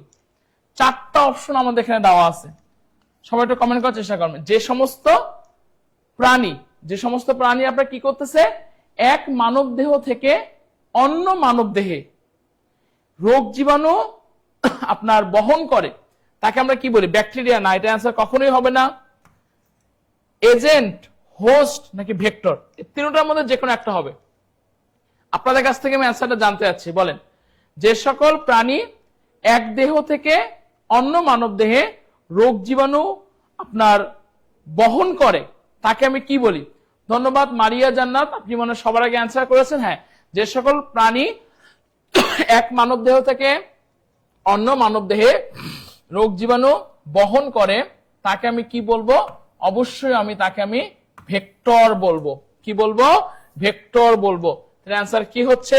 ঘ। আপনারা সবাই কমেন্ট করেন 24 অ্যান্সার কি হচ্ছে? 24 অ্যান্সার হচ্ছে ঘ, ঠিক আছে? আচ্ছা, পরের কোশ্চেনে আমি চলে আসতেছি।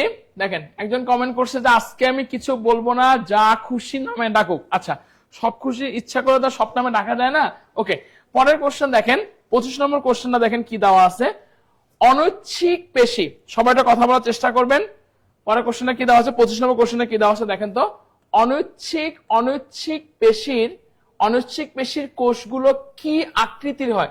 চারটা অপশন দেওয়া আছে। স্পিন্ডল আকৃতির হয়, নাকি আপনার মাকু আকৃতির হয়, নাকি লম্বাকৃতি হয়, নাকি? আচ্ছা, আমাকে একটু অ্যান্সার করেন তো, মানব দেহে কয় ধরনের পেশি আছে? আমার কোশ্চেনটা বুঝবেন, দেন অ্যান্সার করুন। কোশ্চেনটা কি বলছি? মানব দেহে কয় ধরনের পেশি আছে? অ্যান্সার হলো মানব দেহে 3 ধরনের পেশি আছে। ঐচ্ছিক পেশি, অনৈচ্ছিক পেশি এবং হৃদপেশি। ঐচ্ছিক পেশি যেগুলো নিজেকে আমরা কন্ট্রোল করতে পারি, অনৈচ্ছিক পেশি যেগুলো কন্ট্রোল নাই, আর হৃৎপিণ্ড যে পেশি দ্বারা তৈরি সেটা কিন্তু আমাদের হৃদপেশি। তো কোশ্চেনটা কি দেওয়া আছে? অনৈচ্ছিক পেশিগুলো কি আকৃতি হয়? সবসময় মাথা রাখবেন, অনৈচ্ছিক পেশিগুলো মাকু আকৃতির হয়। আপনারা কমেন্ট করেন 25-এর অ্যান্সার তাহলে কি হয়? অবশ্যই 25-এর অ্যান্সার হচ্ছে খ হবে। 25-এর অ্যান্সার কত? খ। 26 নম্বর কোশ্চেন আমি চলে আসতেছি। কোনটি ক্রোমোজোমে থাকে? ক্রোমোজোম কিন্তু আমরা সবাই জানি। ক্রোমোজোমকে আমরা কি বলি বলেন তো? ক্রোমোজোমকে আমরা কি বলবো? বংশগতির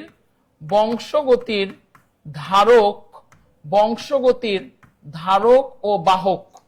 সবাই একটু কমেন্ট করেন। যদি আমাকে প্রশ্ন পরীক্ষার মধ্যে দেয়, দেখি কে কে জয়েন করেছে। রাত্রি শেষ, আফরোজা, সুলতানা পাখি, সঞ্জানা আক্তার, ধন্যবাদ। সবাই একটু বেশি বেশি করে ফ্রেন্ড বলেন, বংশগতির ধারক ও বাহককে।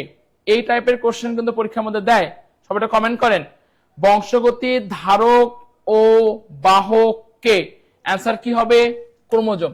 অলরেডি একজন ওনার সবার আগে অ্যান্সার করেছেন। এই ক্রোমোজোমের মধ্যে আপনার ডিএনএ থাকে, ক্রোমোজোমের মধ্যে আরএনএ থাকে, ক্রোমোজোমের মধ্যে প্রোটিন থাকে। আপনারাই তাহলে অ্যান্সার করেন, অ্যান্সার কি হবে? হ্যাঁ, আমাদের ক্রোমোজোমে সব কয়টা জিনিসই থাকবে। অ্যান্সার কি হচ্ছে? উপর দেখি কে সবার আগে অ্যান্সার করেছেন। ধন্যবাদ আফরোজা সুলতানা পাখি, আসমল হুসনা। ওকে, তার অ্যান্সার কি হচ্ছে? সবগুলো আমাদের থাকতেছে। অলরেডি 25-26টা কোশ্চেন আমাদের শেষ। আমি কিন্তু বারবার বলতেছি আজকে ক্লাসটা অনেক গুরুত্বপূর্ণ। যারা ক্লাসটা শেষ পর্যন্ত করবেন আর যারা করবেন না, ক্লাস শেষে আপনারা বুঝতে পারবেন যারা ক্লাসগুলো শেষ পর্যন্ত করবে না তাতে কত দূর আপনারা আগায় গেছেন। ঠিক আছে, তো যারা এখন পর্যন্ত আমার ফ্রেন্ডকে মেনশন করি নাই, এখন পর্যন্ত আমরা ক্লাসে শেয়ার দেই নাই, আমার সামনে সবাই একটু শেয়ার লিখে ডান লিখবেন। আমার সামনে বেশি না, মাত্র 10 জন করে ফ্রেন্ডকে আমরা মেনশন করি। ওকে, পরের কোশ্চেন দেখেন, কে মূলের সাহায্যে কে প্রজনন করে? আদা, আলু, ডালিয়া নাকি পেঁয়াজ? মূলের সাহায্যে কে প্রজনন করে? সবাই একটু কথা বলেন। মূলের সাহায্যে কে? আদা মূলের সাহায্যে প্রজনন করে না, আলুও মূলের সাহায্যে প্রজনন করে না, পেঁয়াজও মূলের সাহায্যে প্রজনন করে না।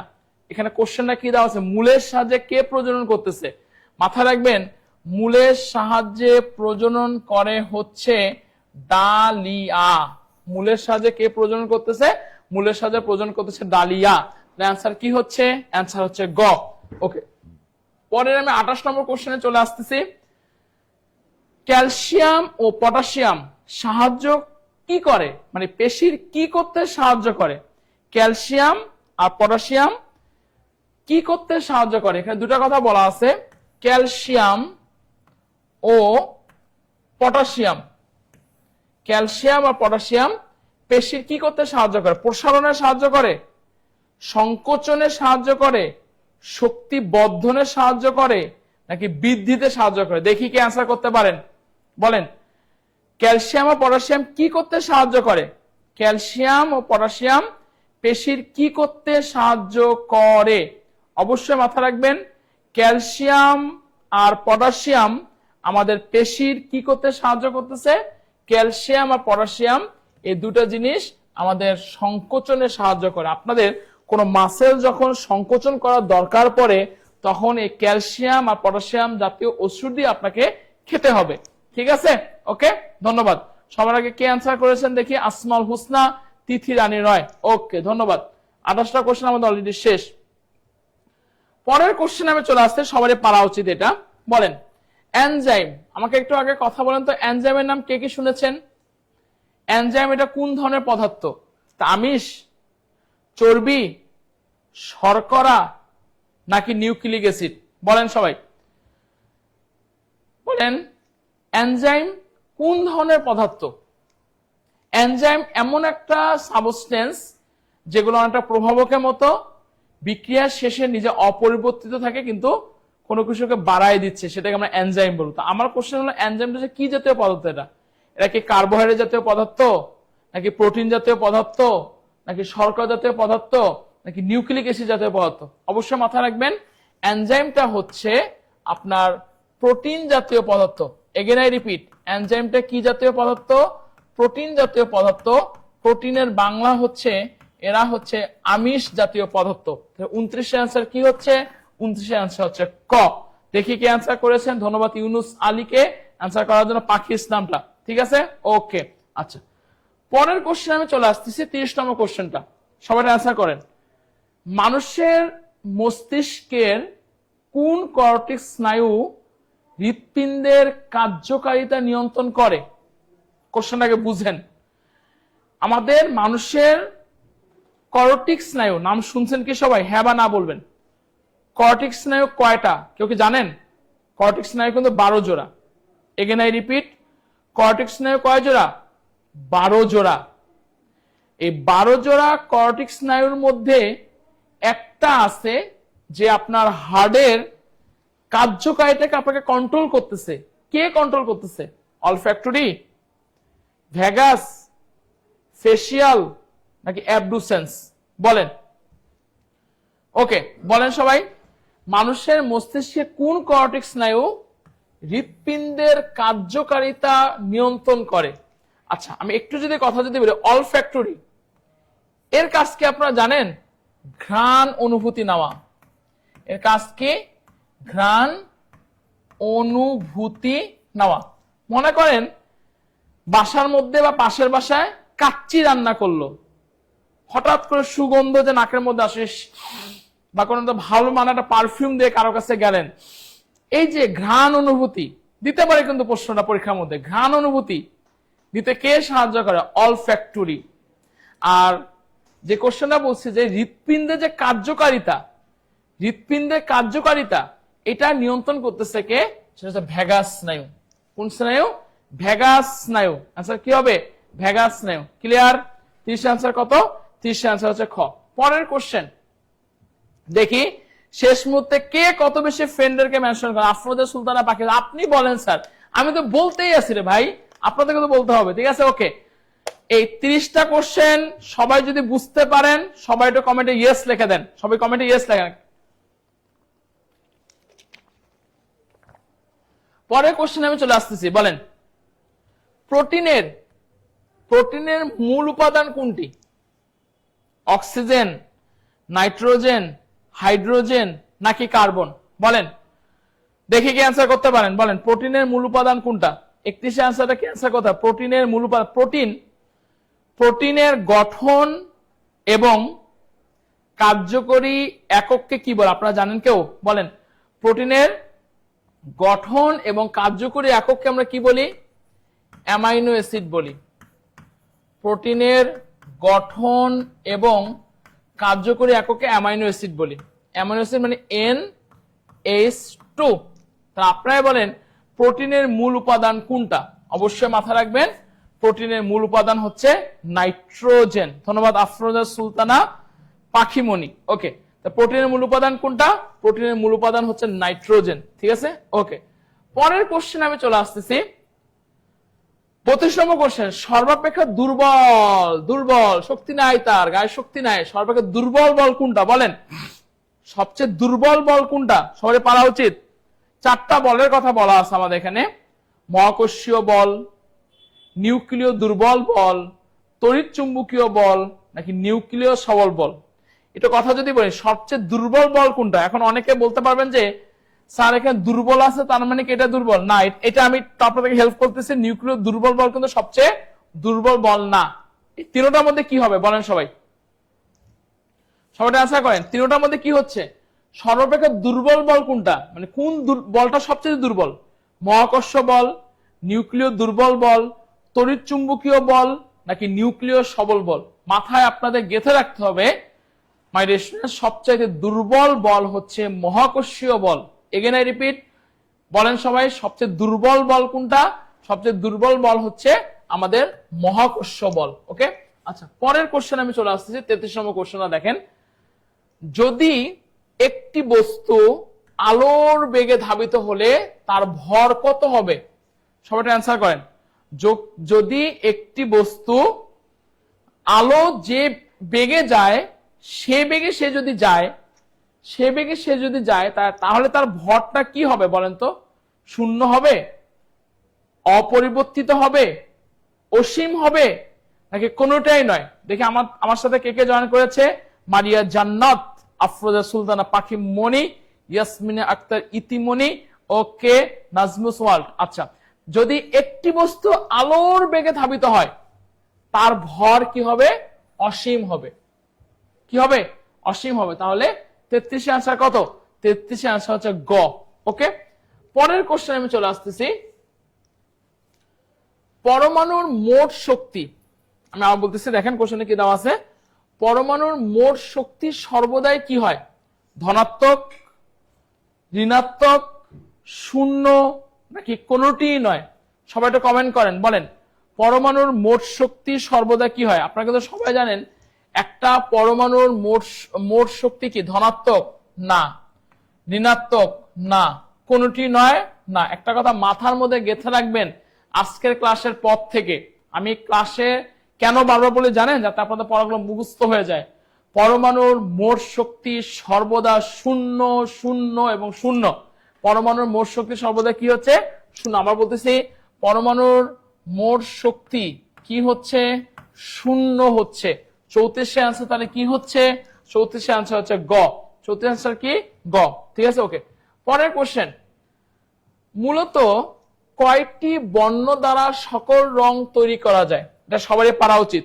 বলেন মূলত কয়টি বর্ণ, মানে কয়টি মানে পৃথিবীর সকল রং আপনি তৈরি করতে পারবেন? বলেন তো মূলত কয়টি বর্ণ দ্বারা আপনি সকল রং তৈরি, মাথা রাখবেন লাল, সবুজ আর নীল। সবাই ক্লাসগুলো মনোযোগ সহকারে করেন। তাহলে কয়টা রং হচ্ছে? এই তিনটা রং দ্বারা, এই তিনটা কালার দ্বারা পৃথিবীর যে কোনো রং আপনি তৈরি করতে পারবেন। তিনটা রং কি কি? Again I repeat, Lal, red, green and blue. Red, green and blue, এই তিনটা কালার দ্বারা পৃথিবীর যে কোনো রং আপনি তৈরি করতে পারবেন। পৃথিবীর কয়টি বর্ণ দ্বারা তৈরি করতে? আনসার কি হচ্ছে? গ। দেখি কে কে আনসার করেছেন। নাজমাস ওয়ার্ল্ড, আফরোজা সুলতানা, পাখিমণি, জীবন নাহার, তন্দ্রামণি। ওকে, আচ্ছা, পরের কোশ্চেন আমি চলে আসছে 37 কোশ্চেনটা। বলেন মাইক্রোওয়েভ, মাইক্রোওয়েভ কোথায় ব্যবহৃত হচ্ছে? এটা কিন্তু একটা কি মাইক্রোওয়েভ, যেটা মানে আপনার আলো যেটা, সেটাকে আমরা মাইক্রোওয়েভ বলি। সে মাইক্রোওয়েভটা আমাদের কোথায় ব্যবহৃত হচ্ছে বলেন? রেডিওতে, টেলিফোনে, রাডারে নাকি টেলিস্কোপে? সবাই একটু অ্যান্সার করেন, দেখি কি অ্যান্সার করতে পারেন সবার আগে। বলেন মাইক্রোওয়েভ কোথায় ব্যবহৃত হচ্ছে? রেডিওতে মাইক্রোওয়েভ ব্যবহৃত হয় না, টেলিফোনেও ব্যবহৃত হয় না, টেলিস্কোপে। মাথা রাখবেন মাইক্রোওয়েভ এটা ব্যবহৃত হয় রাডারে। কেন জানেন? রাডারের মাধ্যমে ফুল নিউজটা বা সংবাদটা দেওয়া হচ্ছে, এটাকে আমরা রাডার বলি। এই রাডারে আমাদের যে ওয়েভটা বা যে তরঙ্গটা ব্যবহৃত হয়, সেই তরঙ্গটা হচ্ছে মাইক্রোওয়েভ। ক্লিয়ার? মাইক্রোওয়েভ, আমরা মাইক্রোওয়েভ কোথায় ব্যবহৃত হচ্ছে? অবশ্যই আমাদের রাডারে ব্যবহৃত হচ্ছে। বারবার বলতেছি, শেষ পর্যন্ত যারা ক্লাসে থাকবে এবং এই মুহূর্তে যারা ফ্রেন্ডদেরকে মেনশন করছেন বা আরো করতে যাচ্ছেন, সবচেয়ে বেশি সংখ্যক শেয়ারকারী, মেনশনকারী কিন্তু আজকে ফ্রি বইটা জিতে নেবে। তাই অপশনটা আপনারা হাতছাড়া করবেন না। ওকে, পরের আমি অপশনে চলে আসছি 37 কোশ্চেনটা। এটা কিন্তু সবারই পারা উচিত। কোষের রান্নাঘর কাকে বলা হয়? 4টা অপশন দেওয়া আছে, রাইবোজোম, প্রোটোপ্লাজম, গলজি বডি নাকি ক্লোরোপ্লাস্ট। একটু সবাই কথা বলেন। আচ্ছা, রাইবোজোমকে কি বলা হয় কেউ বলতে পারবেন? রাইবোজোমকে আমরা প্রোটিন ফ্যাক্টরি বলি। রাইবোজোমকে আমরা কি বলি? প্রোটিন ফ্যাক্টরি বলি। গলগি বডিকে আমরা কি বলি?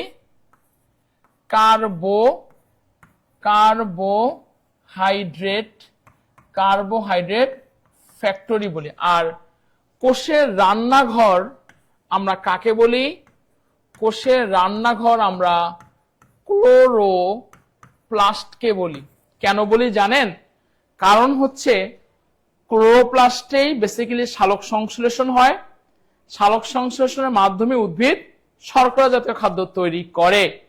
তো এখানে কোষের রান্নাঘর দেওয়া আছে, পরীক্ষার মধ্যে দিতে পারতো প্রোটিন ফ্যাক্টরি কি, সবাইটা কমেন্ট করবেন। পরীক্ষার মধ্যে দিতে পারতো কার্বোহাইড্রেট ফ্যাক্টরি কি, পরীক্ষার মধ্যে দিতে পারে কোষের রান্নাঘর কি। অবশ্যই মাথা রাখবেন কোষের রান্নাঘর হচ্ছে ক্লোরোপ্লাস্ট। সবাই একটা ফ্রেন্ড রেখে মেনশন করেন। দিনা আক্তার, ওকে, ধন্যবাদ ধন্যবাদ। দেখি কে ক্যান্সার করেছেন, ধন্যবাদ। প্রোটিন ফ্যাক্টরি রাইবোজোম, ওকে।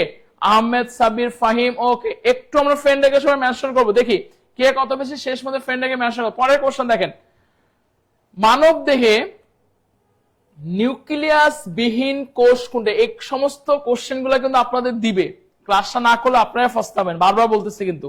এখন এই টাইপের কোশ্চেন গুলো আপনারা পাবেন মানে পাবেন, ইটস মাই চ্যালেঞ্জ। ওকে, পরের কোশ্চেন কি দেওয়া আছে? মানব দেহে নিউক্লিয়াস বিহীন কোষ কোনটা? আরবিসি, ডব্লিউবিসি, স্নায়ু কোষ নাকি হৃদকোষ? সবাইটা অ্যান্সার করেন। ওকে, সবাইটা অ্যান্সার করবেন। মানব দেহে নিউক্লিয়াস বিহীন কোষ, দেখেন শ্বেত রক্তকণিকা, এটা কিন্তু নিউক্লিয়াস যুক্ত কোষ, এটা অ্যান্সার হবে না। স্নায়ু কোষটাও নিউক্লিয়াস যুক্ত কোষ, এটা অ্যান্সার হবে না। হৃদকোষ, এটাও কিন্তু আমাদের নিউক্লিয়াস যুক্ত কোষ। মাথায় রাখবেন মানব দেহের, এগেন আই রিপিট, মানব দেহের নিউক্লিয়াস বিহীন কোষ হচ্ছে আরবিসি। আরবিসি এর ফুল অ্যাব্রিভিয়েশনটা হচ্ছে যে লোহিত রক্ত কণিকা। লোহিত রক্ত কণিকা। ধন্যবাদ আলপনা জামান, খুব সুন্দর, অনেকগুলা সে মেনশন করেছে। ঠিক আছে, তাহলে মানবদের নিউক্লিয়াস বিহীন কোষ কোনটা? অবশ্যই লোহিত রক্ত কণিকা। ঠিক আছে, ওকে। পরের কোশ্চেন আমি চলে আসছি 39 নম্বরটা, সবাই অ্যান্সার করার চেষ্টা করবেন। এটা কিন্তু আমি আপনাদেরকে বলবো না, সবারই পারা উচিত, এবং এতটুকু বলবো এই কোশ্চেনটা হয়তোবা বিসিএস এ আপনারা পেলেও পেতে পারেন। কোশ্চেনটা কি দেওয়া আছে দেখেন তো, 1000 ওয়াটের একটি বৈদ্যুতিক বাল্ব 1 ঘন্টা জ্বললে কত শক্তি ব্যয় হয়? খুবই গুরুত্বপূর্ণ কোশ্চেন, সবারই পারা উচিত। দেখি কে সবার আগে অ্যান্সার করতে পারেন। 1000 ওয়াটের একটি বাল্ব, 1000 ওয়াটের একটি বাল্ব 1 ঘন্টা জ্বললে কত শক্তি আপনাদের, কত শক্তি ব্যয় হয়? অবশ্যই মাথায় রাখবেন শক্তি ব্যয় হবে 3.6 মেগা জুল। তাহলে আপনারাই বলেন 39 এর অ্যান্সার কি হবে? আপনারাই বলেন 39 এর অ্যান্সার কি হবে? 39 এর বিজ্ঞান কঠিন লাগে স্যার, কোনো কঠিন কিছু নাই, পড়লেই হয়ে যাবে। দেখি ঠিক আছে, তাহলে 1000 ওয়াটের একটি বাল্ব 1 ঘন্টা জ্বললে আপনার 3.6 মেগাজুল আপনার শক্তিটা কি হচ্ছে, ব্যয় হচ্ছে। পরের কোশ্চেনে আমি চলে আসতেছি, দেখেন ইন্টারফেরন কি জাতীয় পদার্থ? সবাই অ্যান্সার করবেন। লিপিড, প্রোটিন, কার্বোহাইড্রেট নাকি ভিটামিন? দেখি কে অ্যান্সার করতে পারেন। ইন্টারফেরন কি জাতীয় পদার্থ বলেন? অবশ্যই মাথায় রাখতে হবে আপনাদেরকে ইন্টারফেরন, ইন্টারফেরন কি বললাম? সবাই একটু খাতার মধ্যে লিখবেন, কমেন্ট করবেন। ইন্টারফেরন এটা মূলত কি জাতীয় পদার্থ? ইন্টারফেরন মূলত প্রোটিন জাতীয় পদার্থ। ইন্টারফেরন মূলত কি জাতীয় পদার্থ? অবশ্যই আমাদের প্রোটিন জাতীয় পদার্থ। ইন্টারফেরন কি জাতীয় পদার্থ? ধন্যবাদ আহমেদ সাব্বির ফাহিমকে। ওকে, ইন্টারফেরন কি জাতীয় পদার্থ? প্রোটিন জাতীয় পদার্থ। ওকে, পরের কোশ্চেন আমি চলে আসতেছি 41 নম্বর কোশ্চেনটা, এটা সবারই পারা উচিত। হাইড্রোজেন অণুতে বিদ্যমান বন্ধনটি, তার মানে কি হাইড্রোজেন মানে কি? H2 তো আমরা হাইড্রোজেন বলি, তাই না? তার মানে কি এ একটা হাইড্রোজেন, এ একটা হাইড্রোজেন, ঠিক আছে? এই যে দুটার মধ্যে কি ধরনের বন্ধন আছে? আয়নিক বন্ধন, সিগমা বন্ধন, পাই বন্ধন নাকি হাইড্রোজেন বন্ধন? একটু সবাই অ্যান্সার করার চেষ্টা করেন। ধন্যবাদ আফরোজা সুলতানা পাখিমণিকে, জীবন নাহারকে ধন্যবাদ। সবাই হাইড্রোজেন অণুতে বিদ্যমান বন্ধন কোনটা? আহসানুল্লাহ সবার আগে অ্যান্সার করেছেন, আহমেদ সাবির ফাহিম অ্যান্সার করেছেন। ওকে, বলেন হাইড্রোজেন অণুতে বিদ্যমান বন্ধন কোনটা? আমি বলে দিচ্ছি, হাইড্রোজেন অণুতে বিদ্যমান বন্ধন হচ্ছে সিগমা বন্ধন। ঠিক আছে, কি বন্ধন? সিগমা বন্ধন। তো 41 আনসার কত হবে? 41 আনসার হচ্ছে আমাদের খ। ওকে, পরের কোশ্চেন আমি চলে আসতে, সবার এটা পারাও কিন্তু উচিত, সবার কিন্তু পারা উচিত। এটা কোশ্চেনটা আমাদের কি দেওয়া আছে বলেন তো? নিচের কোনটি অনুমোদিত ফুড প্রিজারভেটিভ নয়? 4টা অপশন দেওয়া আছে, sodium benzoate, potassium bromate, benzoic acid নাকি চিনির দ্রবণ। Food preservative, food preservative, food preservative এ কথাটার মানে কি বলেন তো? যার মাধ্যমে কোনো কিছুকে আমরা কি করতে পারি, সংরক্ষণ করতে পারি, সেটাকে আমরা প্রিজারভেটিভ বলবো। কিন্তু কোনটি আসলে অনুমোদিত ফুড প্রিজারভেটিভ নয়, বিএসটাই কর্তৃক অনুমোদিত ফুড প্রিজারভেটিভ নয়? একটু সব কথা বলবেন, কোনটা অ্যান্সার হবে? Sodium benzoate, potassium bromate, benzoic acid নাকি চিনির দ্রবণ? সবাই কথা বলে, অ্যান্সার কি হবে? নিচের কোনটি অনুমোদিত ফুড প্রিজারভেটিভ নয়? সবাই কথা বলে, নিচের কোনটি অনুমোদিত ফুড প্রিজারভেটিভ নয়? ধন্যবাদ মৃত্তিকা মিজদাকে। তাহলে নিচের কোনটি অনুমোদিত ফুড প্রিজারভেটিভ নয়? অবশ্যই মাথা রাখবেন, অনুমোদিত ফুড প্রিজারভেটিভ নয় হচ্ছে পটাশিয়াম ব্রোমেট। অ্যান্সার কি হচ্ছে? পটাশিয়াম ব্রোমেট। ঠিক আছে, অ্যান্সার কি হবে? পটাশিয়াম ব্রোমেট। ঠিক আছে, পটাশিয়াম ব্রোমেট। ওকে, পরের কোশ্চেন আমি চলে আসতেছি। তুতে কয় অণু পানি থাকে? এটা কিন্তু আমি আপনাদের পড়াইছি এর আগের স্লাইডে, আমি কিন্তু তখনও পড়ছিলাম। এটা আমি অ্যান্সারটা করব না। দেখি এই কোশ্চেনের অ্যান্সারটা কে সবার আগে আপনারা দিতে পারেন। তুতে কয় অণু পানি থাকে বলেন? তুতে কয় অণু পানি থাকে? দেখি কে কোশ্চেন অ্যান্সারটা সবার আগে দিতে পারেন। ইমরান হাসান, ইমরান, ওসমান সুলতানা, ইশিতা রহমান, বলেন তুতে কয় অণু পানি থাকে? সবাই একটু লিখে দিবেন। 4 অণু, 8 অণু, 5 অণু নাকি 10 অণু? এটা কিন্তু আমি আপনাদের পড়াইছি, একটু ব্রেনটা খাটান।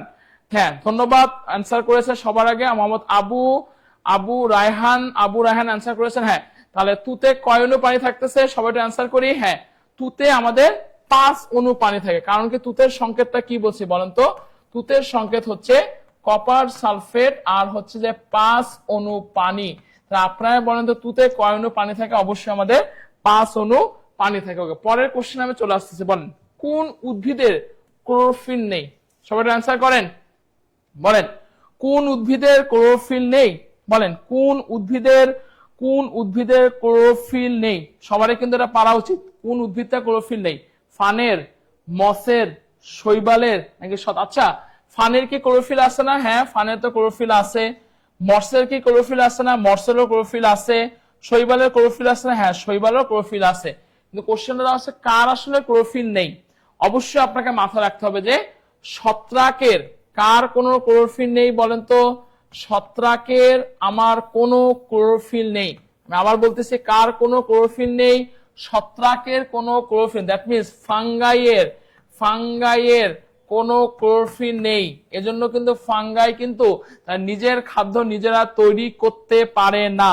কে অ্যান্সার করেছেন? সবার আগে সুমাইয়া শাওন অ্যান্সার করেছেন। আমি শেষ মুহূর্তে বলতেছি, শেষ মুহূর্তে আমার সামনে দেখি যে কে কতজন ফ্রেন্ড এটা মেনশন করতে পারেন দেখি, এবং আমার সামনে কে কত বেশি ক্লাসটা একটু শেয়ার করবেন।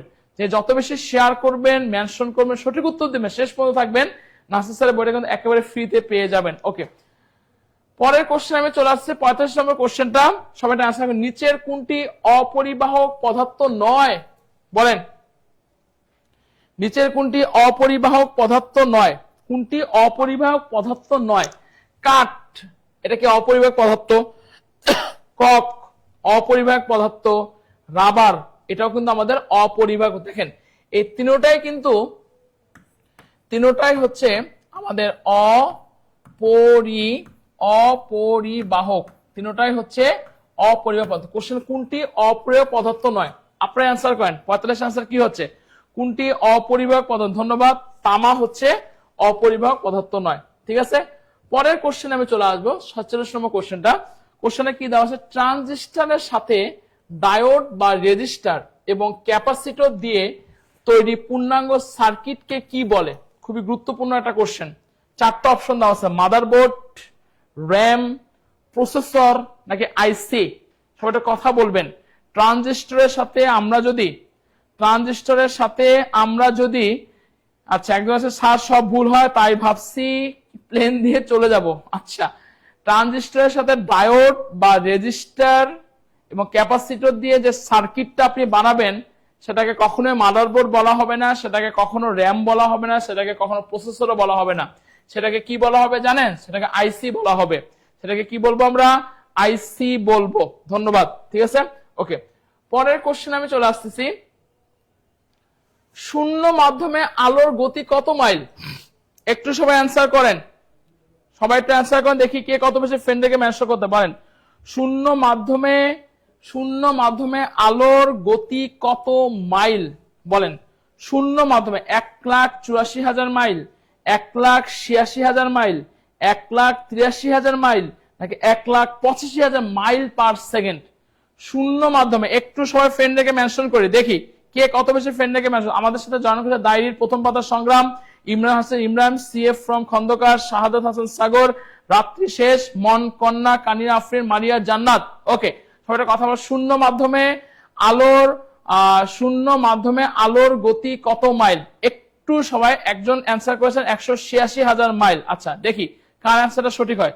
শূন্য মাধ্যমে আলোর গতি কত মাইল? সবাই অ্যান্সার করবেন। অবশ্যই মাথা রাখবেন, শূন্য মাধ্যমে আলোর গতি হচ্ছে যে 1,86,000 মাইল পার সেকেন্ড। খুবই গুরুত্বপূর্ণ কোশ্চেন। এই কোশ্চেনটা কিন্তু আপনাদের সামনে বিসিএস এর জন্য এবং যে কোনো নন কাটা জবের জন্য খুবই গুরুত্বপূর্ণ একটা কোশ্চেন। তাহলে সবাই কথা বলেন, শূন্য মাধ্যমে আলোর গতি কত? 1,86,000 মাইল পার হলো সেকেন্ড। ওকে, পরের কোশ্চেন আমি চলে আসতেছি, সবাই অ্যান্সার করবেন। নিচের কোনটি প্যারাচৌম্বক পদার্থ নয়? সবাই কথা বলেন, নিচের কোনটি প্যারাচৌম্বক পদার্থ নয়? সবাই কথা বলেন, নিচের কোনটি প্যারাচৌম্বক? দেখেন 4টা অপশন দেওয়া আছে, অ্যালুমিনিয়াম, তরল অক্সিজেন, নিকেল নাকি অ্যান্টিমনি। এর মধ্যে কোনটি আমাদের প্যারাচৌম্বক পদার্থ নয়? অ্যালুমিনিয়াম, এটা কিন্তু প্যারাচৌম্বক পদার্থ। তরল অক্সিজেন, এটাও কিন্তু প্যারাচৌম্বক পদার্থ। অ্যান্টিমনি, এটাও কিন্তু আমাদের প্যারাচৌম্বক পদার্থ। কিন্তু কোশ্চেন কি দেওয়া আছে? নিচের কোনটি প্যারাচৌম্বক পদার্থ নয়? সবাই একটু অ্যান্সার করার চেষ্টা করেন। নিচের কোনটি প্যারাচৌম্বক পদার্থ নয়? অবশ্যই অ্যান্সার কি হবে? জায়গায় নিকেল হবে। নিচের কোনটি প্যারাচৌম্বক পদার্থ নয়? অ্যান্সার কি হচ্ছে? নিকেল হচ্ছে। কারণ অ্যালুমিনিয়াম, তরল অক্সিজেন, অ্যান্টিমনি তিনটাই কিন্তু আমাদের প্যারাচৌম্বক পদার্থ। ওকে, 49 নম্বর কোশ্চেন আমি চলে আসতেছি, সবাই একটু অ্যান্সার করার চেষ্টা করবেন। কোশ্চেনটা কি দেওয়া আছে মাই ডিয়ার স্টুডেন্টস, সেটা হচ্ছে যে আফরোজা সুলতানা পাখিমণি বলছে স্যার সবকিছু মাথায় রাখতে রাখতে মাথা থেকে সব আউলায় বের হয়ে যাচ্ছে। আউলায় বের হওয়ার জন্য ক্লাসগুলো করবেন, খাতায় লিখবেন, কমেন্ট করবেন, তাহলেই হয়ে যাবে। ঠিক আছে, ওকে। কোশ্চেন কি দেওয়া আছে, কোন ভিটামিন তাপে নষ্ট হয়? সবাই একটু কথা বলার চেষ্টা করেন। 4টা অপশন দেওয়া আছে, vitamin A, vitamin B, vitamin C নাকি ভিটামিন ডি। মানে কোন ভিটামিনটা আপনি যদি হিট দেন সেটা নষ্ট হয়ে যাবে? বলেন, সবাই একটু কথা বলার চেষ্টা করেন, মাথাটা খাটান, উত্তর করেন। ধন্যবাদ। সবার আগে অ্যান্সার করেছেন জান্নাত জাহান, সবার কাছ থেকে অ্যান্সার জানতে পারেন। কোন ভিটামিন তাপে নষ্ট হয়? Vitamin A, vitamin B, vitamin C নাকি ভিটামিন ডি? অবশ্যই মাথায় রাখবেন ভিটামিন সি। ভিটামিন সি পকেটে কি? Vitamin C. ভিটামিন সি তাপে কি হয়ে যাচ্ছে বলেন তো?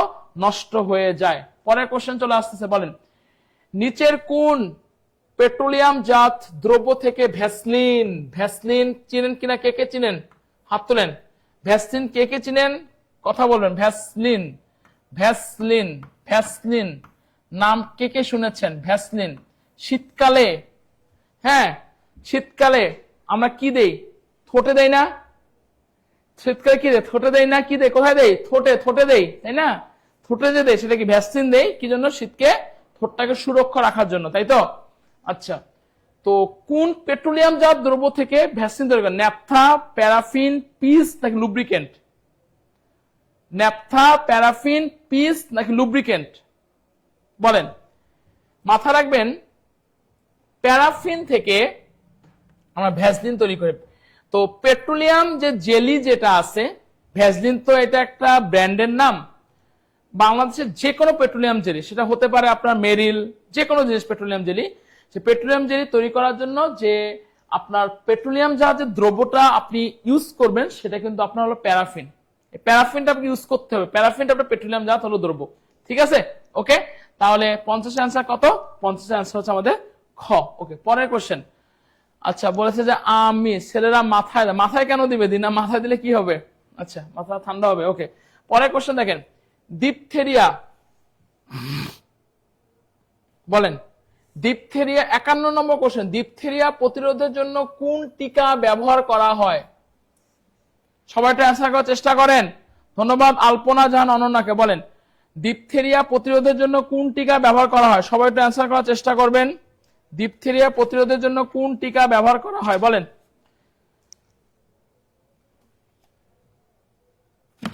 ডিপথেরিয়া প্রতিরোধের জন্য কোন টিকা ব্যবহার করা হয়? একটু সবাই অ্যান্সার করার চেষ্টা করেন। 4টা অপশন আছে, ডিপথেরিয়া ভ্যাকসিন, প্যান্টা ভ্যাকসিন, বিসিজি নাকি টি?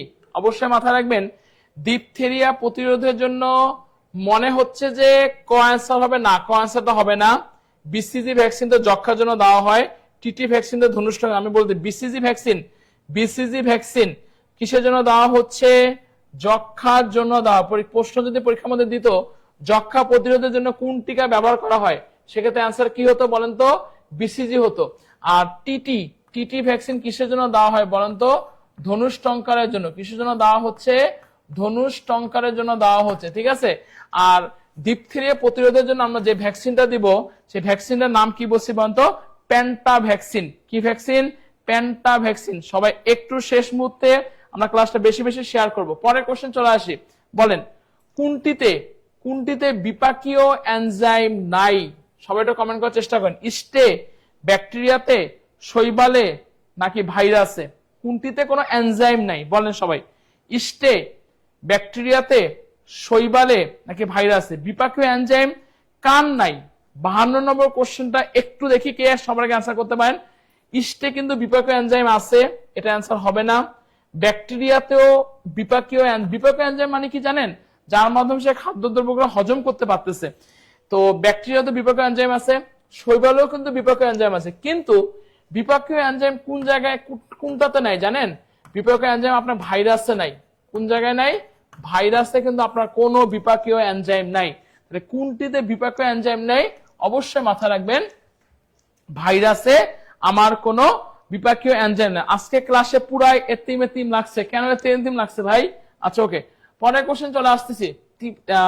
53 নম্বর কোশ্চেন, বলেন প্রোটিন সংশ্লেষণের বার্তা নিউক্লিয়াস থেকে সাইটোপ্লাজমে বহন করে কোনটি? মানে বার্তা বহন করতে চাচ্ছে। এর আগে আমি একটু কথা যদি বলি, এখানে যে 4টা অপশন দেওয়া আছে, টিআরএনএ, এমআরএনএ, এমআইআরএনএ, জিআরএনএ, হ্যাঁ, এগুলো কিন্তু সবগুলাই কিন্তু আমাদের কি বলেন তো, সবগুলাই কিন্তু আমাদের আরএনএ এর প্রকারভেদ, ঠিক আছে। তো কে বার্তাটা বহন করতেছে, তো আপনাকে কিন্তু বুঝতে হবে যেটা টিআরএনএ মানে কি ট্রান্সফার আরএনএ, হ্যাঁ, টিআরএনএ মানে ট্রান্সফার আরএনএ, এমআরএনএ মানে কি মেসেঞ্জার আরএনএ, এমআইআরএনএ মানে কি মাইনর আরএনএ, জিআরএনএ মানে কি জেনেটিক আরএনএ। একটু সবাই অ্যান্সার করেন তো। এই যেহেতু বহন করতেছে, বার্তা বহন করতেছে, সেই এমআরএনএ মানে কি মেসেঞ্জার আরএনএ, আবার হোয়াটসঅ্যাপ আরএনএ দিয়েন না কিন্তু, কি আরএনএ মেসেঞ্জার আরএনএ। মেসেঞ্জার মানে কি বার্তা বহন করা, মেসেঞ্জার মানে কি বার্তা বহন করা, মেসেঞ্জার মানে কি বার্তা বহন করা, ঠিক আছে। তাহলে প্রোটিন সংশ্লেষণের বার্তা নিউক্লিয়াস থেকে সাইটোপ্লাজমে বহন করতেছে। ধন্যবাদ শাহেদ হোসেন সাগরকে, সেফায়েত হাসানকে, শাহেদ হোসেন সাগর, ওকে, ঠিক আছে। আচ্ছা ঠিক আছে, তাহলে অবশ্যই কি হচ্ছে এমআরএনএ হবে, ঠিক আছে। ওকে, পরের কোশ্চেন আমি 54 নম্বর কোশ্চেন দেখেন চলে আসে, পাতার যে কোষে সালোক সংশ্লেষণ ঘটে। সবাই অ্যান্সার করার চেষ্টা করেন, একটু ফ্রেন্ডদেরকে মেনশন করেন শেষ মুহূর্তে। বলেন পাতার যে কোষে সালোক সংশ্লেষণ ঘটে, বলেন বলেন বলেন বলেন বলেন পাতার যে কোষে সালোক সংশ্লেষণ ঘটে, প্যারেনকাইমাতে, কোলেনকাইমাতে, পেলিসেড, কোনটিতে? মানে পাতায় তো 3 ধরনের কোষ থাকে, প্যারেনকাইমা, তারপর কি পেলিসেড, প্যারেনকাইমা, কোলেনকাইমা। সবাই একটু অ্যান্সার করেন শেষ মুহূর্তে, সবাই একটু অ্যান্সার করে দেখবো কে শেষ মুহূর্তে আমার ক্লাস পর্যন্ত আছে। বলেন পাতার যে কোষে সালোক সংশ্লেষণ ঘটে কি হবে, বলেন পাতার কোন কোষে সালোক সংশ্লেষণ ঘটতেছে? প্যারেনকাইমাতে সালোক সংশ্লেষণ ঘটে না, কোলেনকাইমাতেও ঘটতেছে না। মাথা রাখবেন পাতার যে কোষটাতে সালোক সংশ্লেষণ ঘটে সেটার নাম হচ্ছে আপনার পেলিসেড প্যারেনকাইমা। নাম কি? ধন্যবাদ, বিট বিট বিট, আমার নাম বলেন, এটা নাম বললাম, ঠিক আছে। ওকে, অ্যান্সার কি হচ্ছে পেলিসেড হচ্ছে প্যারেনকাইমা। ওকে, পরের আমি 55 নম্বর কোশ্চেনে চলে আসছে, এটা মনে হয় সবারই পারা উচিত। আমি কোশ্চেনের জন্য আমি 30 সেকেন্ড সময় দিব, দেখি কে অ্যাটলিস্ট এই অ্যান্সারটা করতে পারেন। সবাই বলেন ফল পাকানোর জন্য দায়ী কোনটা? সামনে আমের সিজন আসতেছে, এই আম পাকানোর জন্য কিন্তু আমরা একটা রাসায়নিক পদার্থ ইউজ করি, কোনটি আসলে ফল পাকানোর জন্য দায়ী কোনটা? ইথিলিন, প্রোপিন, লাইকোপ্রোপেন নাকি মিথিলিন? বলেন ফল পাকার জন্য দায়ী কোনটা? সবাই একটা কথা বলেন, ফল পাকার জন্য দায়ী কি? ধন্যবাদ সুমাইয়া শাওন চৌধুরীকে। হ্যাঁ, ফল পাকার জন্য দায়ী হচ্ছে ইথিলিন। একেবারে কোন জায়গায় থাকতে হবে জানেন? ঠোঁটের কিনারায় থাকতে হবে এই অপশনটা। ফল পাকার জন্য দায়ী কে? সবাই একটু কমেন্ট করেন, ফল পাকার জন্য দায়ী হচ্ছে ইথিলিন, ফল পাকার জন্য দায়ী কে? ইথিলিন, ফল পাকার জন্য দায়ী কে? ইথিলিন, ঠিক আছে। ওকে, পরের কোশ্চেন আমি চলে আসে 56 নম্বর কোশ্চেনে চলে আসে, দেখেন কোনটিকে জৈব প্রভাবক বলে? সবাই অ্যান্সার করেন। ভিটামিন কে জৈব প্রভাবক বলে? কোনটিকে জৈব প্রভাবক বলে? সবাই কথা বলেন, ভিটামিন কে, প্রোটিন কে, হরমোন কে নাকি অ্যামিনো অ্যাসিড কে? বলেন কোনটিকে জৈব প্রভাবক বলে? ভিটামিন কে কি জৈব প্রভাবক বলে? প্রোটিন কে, হরমোন কে নাকি অ্যামিনো অ্যাসিড কে? মাথা রাখবেন প্রোটিন কে জৈব প্রভাবক বলে না, হরমোন কেও জৈব প্রভাবক বলে না, অ্যামিনো অ্যাসিড কেও জৈব প্রভাবক বলে না। তাহলে জৈব প্রভাবক কাকে বলতেছি? সবাই একটু কমেন্ট করেন, ভিটামিন কে। কাকে? ভিটামিন কে আমরা কি বলতেছি? জৈব প্রভাবক বলতেছি। সবাই একটু ফ্রেন্ডদেরকে মেনশন করেন, বলেন কাকে জৈব প্রভাবক বলতে? শেষ মুহূর্তে ভিটামিনকে আমি কি বলতেছি বলেন তো? জৈব প্রভাবক বলতেছি। পরের কোশ্চেন দেখেন 57 নম্বর কোশ্চেন, রক্ত জমাট বাঁধার জন্য প্রধান ফ্যাক্টর 9 কোনটা? সবাই একটু কমেন্ট করেন, বলেন রক্ত জমাট বাঁধার জন্য প্রধান ফ্যাক্টর 9 কোনটা? মানে রক্ত জমাট বাঁধার জন্য কিন্তু আমাদের ফ্যাক্টর দরকার পড়ে, এটা একটা সূত্র আছে। রক্ত জমাট বাঁধার জন্য যে ফ্যাক্টর গুলা মনে রাখার সূত্র হলো ফুল পরে টুপ করে। কি বলছি? ফুল পরে টুপ করে, এটা রক্ত জমাট বাঁধার জন্য প্রধান ফ্যাক্টরের নাম। ফুলে কি বলছি বলেন তো? ফিব্রিনোজেন। ফুলে কি বলছি? ফিব্রিনোজেন, ঠিক আছে। পরে কি বলছি বলেন তো? প্রোথ্রম্বিন। পরে কি বলছি? প্রোথ্রম্বিন। টুতে হলো টিস্যু থ্রোম্বোপ্লাস্টিন, করে কি? Calcium ion. এই চারোটা হচ্ছে যে রক্ত জমাট বাঁধার জন্য প্রধান ফ্যাক্টর। রক্ত জমাট বাঁধার জন্য প্রধান ফ্যাক্টর, আবার বলতেছি রক্ত জমাট বাঁধার জন্য প্রধান ফ্যাক্টর কয়টা? 4টা। মনে রাখার সূত্র কি? ফুল পরে টুপ করে। ফুলে কি?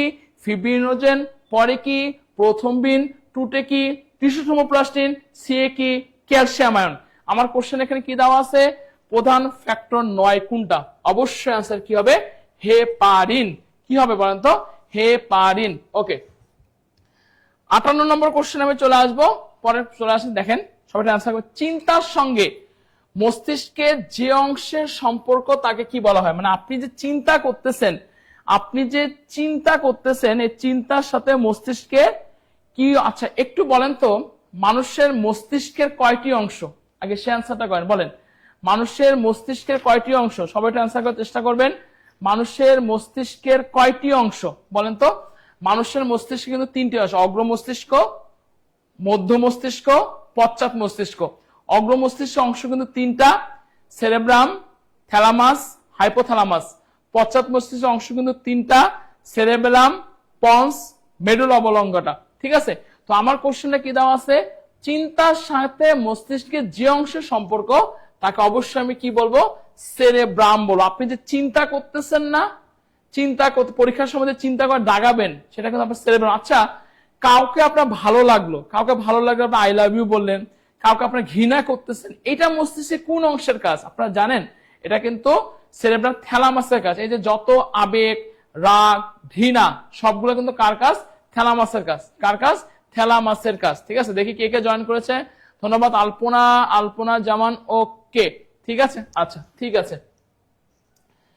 59 নম্বর কোশ্চেনটা সবাই অ্যান্সার করি।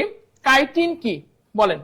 কাইটিন এটা কি জাতীয় পদার্থ? এটা কি কার্বোহাইড্রেট, একটি প্রোটিন, নাকি কোনটা বলেন? কাইটিন কি?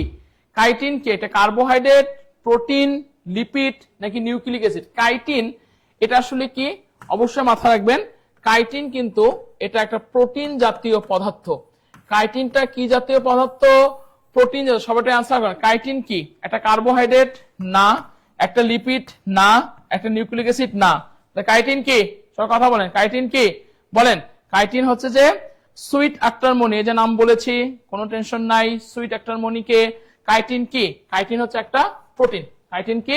কাইটিন হচ্ছে একটা প্রোটিন। ওকে, 60 নম্বর কোশ্চেনে চলে আসতেছে। দেখেন কোশ্চেন কি দেওয়া আছে? মেঘ, বৃষ্টিপাত, বজ্রপাত, ঝড় ইত্যাদি সৃষ্টি হয় বায়ুমণ্ডলের কোন স্তরে? সবাই একটু কমেন্ট করেন, বলেন কোশ্চেনটা কি দিচ্ছে এখানে। সবাই একটু কমেন্ট করার চেষ্টা করবেন, এটা বলেন। সবাই একটু কমেন্ট করবেন। মেঘ, বৃষ্টিপাত, বজ্রপাত, ঝড় ইত্যাদি বায়ুমণ্ডলে কোন স্তরে সৃষ্টি হয়? এটা কিন্তু পরীক্ষার জন্য অনেক গুরুত্বপূর্ণ। মেঘ, বৃষ্টি, বজ্রপাত, ঝড় এগুলা কিন্তু সবগুলাই কিন্তু আপনার ট্রপোমণ্ডল, বায়ুমণ্ডলে আপনার 3টা স্তর আছে, স্ট্রাটোমণ্ডল, মেসোমণ্ডল, ট্রপোমণ্ডল। তো এই 3টার মধ্যে আপনার এই মেঘ, বৃষ্টিপাত, বজ্রপাত, ঝড় হচ্ছে আমাদের কি হচ্ছে বলেন তো? সৃষ্টি হচ্ছে। ওকে, 61 নম্বর কোশ্চেনটা সবারই পারা উচিত। রান্নার কাজে আমরা যে সিলিন্ডার ব্যবহার করি, সেই সিলিন্ডারে যে গ্যাসটা আমরা ব্যবহার করি, সেই গ্যাসটা আসলে কি? সবাই একটু অ্যান্সার করার চেষ্টা করবেন, এটা কিন্তু পরীক্ষা আসার মতো কোশ্চেন। রান্নার কাজে ব্যবহারের জন্য সিলিন্ডারে যে গ্যাস বিক্রি করা হয় তা প্রধানত কি? বিউটেন, ইথেন, প্রোপেন, নাকি মিথেন? সবারই পারা উচিত কিন্তু এটা। সবারই, অনেকে বলতেছেন যে মিথেন। দেখি সঠিক অ্যান্সারটা কি হবে। দেখেন, তো রান্নার কাজে আমরা যে সিলিন্ডারে যে গ্যাসটা ব্যবহার করি, সে গ্যাসটা কি? সবাই একটু অ্যান্সার করেন। রান্নার কাজে আমরা যে গ্যাসটা ব্যবহার করি, ধন্যবাদ সিএফ ফ্রম খন্ডকার, সবার আগে অ্যান্সার করেছেন। মনিরা, মিনা, তারপর জান্নাতুল মাওয়া, তুলি, আচ্ছা নাজমা সোহান। হ্যাঁ, রান্নার কাজে ব্যবহারের জন্য যে সিলিন্ডারে যে গ্যাসটা ব্যবহার করা হয়, সেই গ্যাসটার নাম হচ্ছে বিউটেন। সেই গ্যাসটার নাম কি বলছে? অনেকে আপনার ইথেন বলতেছে, ইথেন আসলে হবে না। অ্যান্সার কি হবে বলেন তো? বিউটেন হবে। ওকে, আমি প্রায় শেষের দিকে চলে আসছি। তো শেষ সময় যারা এখন পর্যন্ত ফ্রেন্ডের মেনশন করেন নাই, বইটা জিততে চান, বেশি বেশি করে ফ্রেন্ডের মেনশন করেন এবং ক্লাসে শেয়ার করেন। ওকে, পরের কোশ্চেন আমি চলে আসতেছি। কোনটি শক্তি নয় বলেন? তাপ, আলোক, শব্দ, নাকি তাপ? দেখেন, তাপ শক্তি, আলোক শক্তি, শব্দ, তিনটাই তো শক্তি, তাই না? তাপমাত্রা কি কোনো শক্তি না? তাপমাত্রা কোনো শক্তি না। কোনটি শক্তি নয়? অ্যান্সার হবে তাপমাত্রা কোনো আমাদের এখানে শক্তি নয়। ওকে, 63 নম্বর কোশ্চেনটা দেখেন চলে আসে, প্রতিবিম্ব দেখার জন্য সবাই অ্যান্সার করবেন। প্রতিবিম্ব দেখার জন্য দর্পণে উচ্চতা, দর্শকের উচ্চতা কত হওয়া উচিত বলেন? প্রতিবিম্ব দেখার, দর্পণ মানে আয়না, দর্শকের উচ্চতার কত হওয়া উচিত, মানে প্রতিবিম্ব যদি আপনি দেখতে চান, এগেন আই রিপিট, প্রতিবিম্ব যদি দেখতে চান, প্রতিবিম্ব দেখতে চান, তাহলে আয়নার উচ্চতা দর্শকের উচ্চতা কি সমান হওয়া দরকার, দ্বিগুণ হওয়া দরকার, নাকি অর্ধেক হওয়া দরকার, নাকি 1/3 হওয়া দরকার? প্রতিবিম্ব দেখার জন্য দর্পণের উচ্চতা দর্শকের উচ্চতার অর্ধেক হতে হবে, মানে হাফ হতে হবে। কত হতে হবে? অর্ধেক হতে হবে। তাহলে 63 আনসার কি হবে? গ। কত হতে হবে? অর্ধেক হতে হবে। ঠিক আছে, ওকে। তো বারবার বলতেছি, একেবারে শেষ পর্যায়ে আমি চলে আসছি। তা এখন পর্যন্ত যারা ক্লাসে শেয়ার দেন নাই, ফ্রেন্ডের মেনশন দেন নাই, সঠিক উত্তর দেন নাই, শেষ সময় জিতেও নাসির স্যারের বইটা জিতে নিতে পারেন। ওকে, ধন্যবাদ। কে কে জয়েন করেছে? ইমরান হাসান ইমরান, কারিমা হোসেন, শতদানার প্রজাপতি, দিনা আক্তার, ওকে, আফরোজা সুলতানা পাখি, জীবন, ওকে। পরের কোশ্চেন, কোন মৌলের ক্যাটেনেশন দেখা যায়? সবাই পারা উচিত। অ্যালুমিনিয়াম, গ্যালিয়াম, নাকি কার্বন? কার্বন ক্যাটেনেশন মানে কি বলেন তো? সবাই একটা কথা বলেন তো, ক্যাটেনেশন মানে। আচ্ছা, আরেকটা কথা হলো, আজকে আমার ক্লাস উপলক্ষে, শুধুমাত্র পাপ্পু স্যারের ক্লাস উপলক্ষে বিশেষ একটা অফার চলতেছে। অফারটা কি সেটা যদি আপনি জানতে চান, এই যে আমাদের স্ক্রিনে দেখাটা নম্বরটা আছে না, এখনই মানে এখনই জাস্ট একটা হোয়াটসঅ্যাপে মেসেজ করে দেন কি অফার, কি অফার সেটা আপনি জাস্ট লিখে দেন, তাহলে কিন্তু আজকে শুধুমাত্র পাপ্পু স্যারের ক্লাস উপলক্ষে একটা বিশেষ একটা অফার চলতেছে, ডিসকাউন্ট চলতেছে প্রত্যেকটা কোর্সে। তো সামনে নিবন্ধনের ক্লাস আছে, নিবন্ধনের ক্লাস আমি আপনাদের নিব একটা বিষয়ের উপরে। তো যারা আপনারা মেসেজ করে দেন অফারটাকে এখনই আপনারা মেসেজ করে দেন, ঠিক আছে, ওকে। পরের কোশ্চেন, কোন মৌলে ক্যাটেনেশন দেখা যায়? সবাই আনসার, কোন মৌলে ক্যাটেনেশন দেখা যায়? Aluminium, gallium, কার্বনে।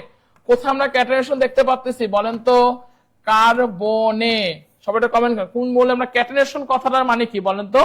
ক্যাটেনেশন কথাটার মানে কি? ক্যাটেনেশন কথাটার মানে একটার সাথে একটা মৌল যে সংযুক্ত হচ্ছে সেটাকে আমি কি বলবো? ক্যাটেনেশন বলবো। তাই কোন মৌলে ক্যাটেনেশন দেখতে পাচ্ছি? কার্বনে আমি ক্যাটেনেশন দেখতে পাচ্ছি, ওকে। পরের কোশ্চেন, 65 নম্বর কোশ্চেন, বলেন। এটা কিন্তু সবারই পারা উচিত, সবারই পারা উচিত, ওকে, সবাই তো পারা উচিত। বলেন, অণুজীব বিজ্ঞানের জনক কে? সবাই তো অ্যান্সার করেন দেখি, এই কোশ্চেন আনসারটা কে পারেন? সবাই তো পারা উচিত এটা। বলেন, অণুজীব বিজ্ঞানের জনক কে?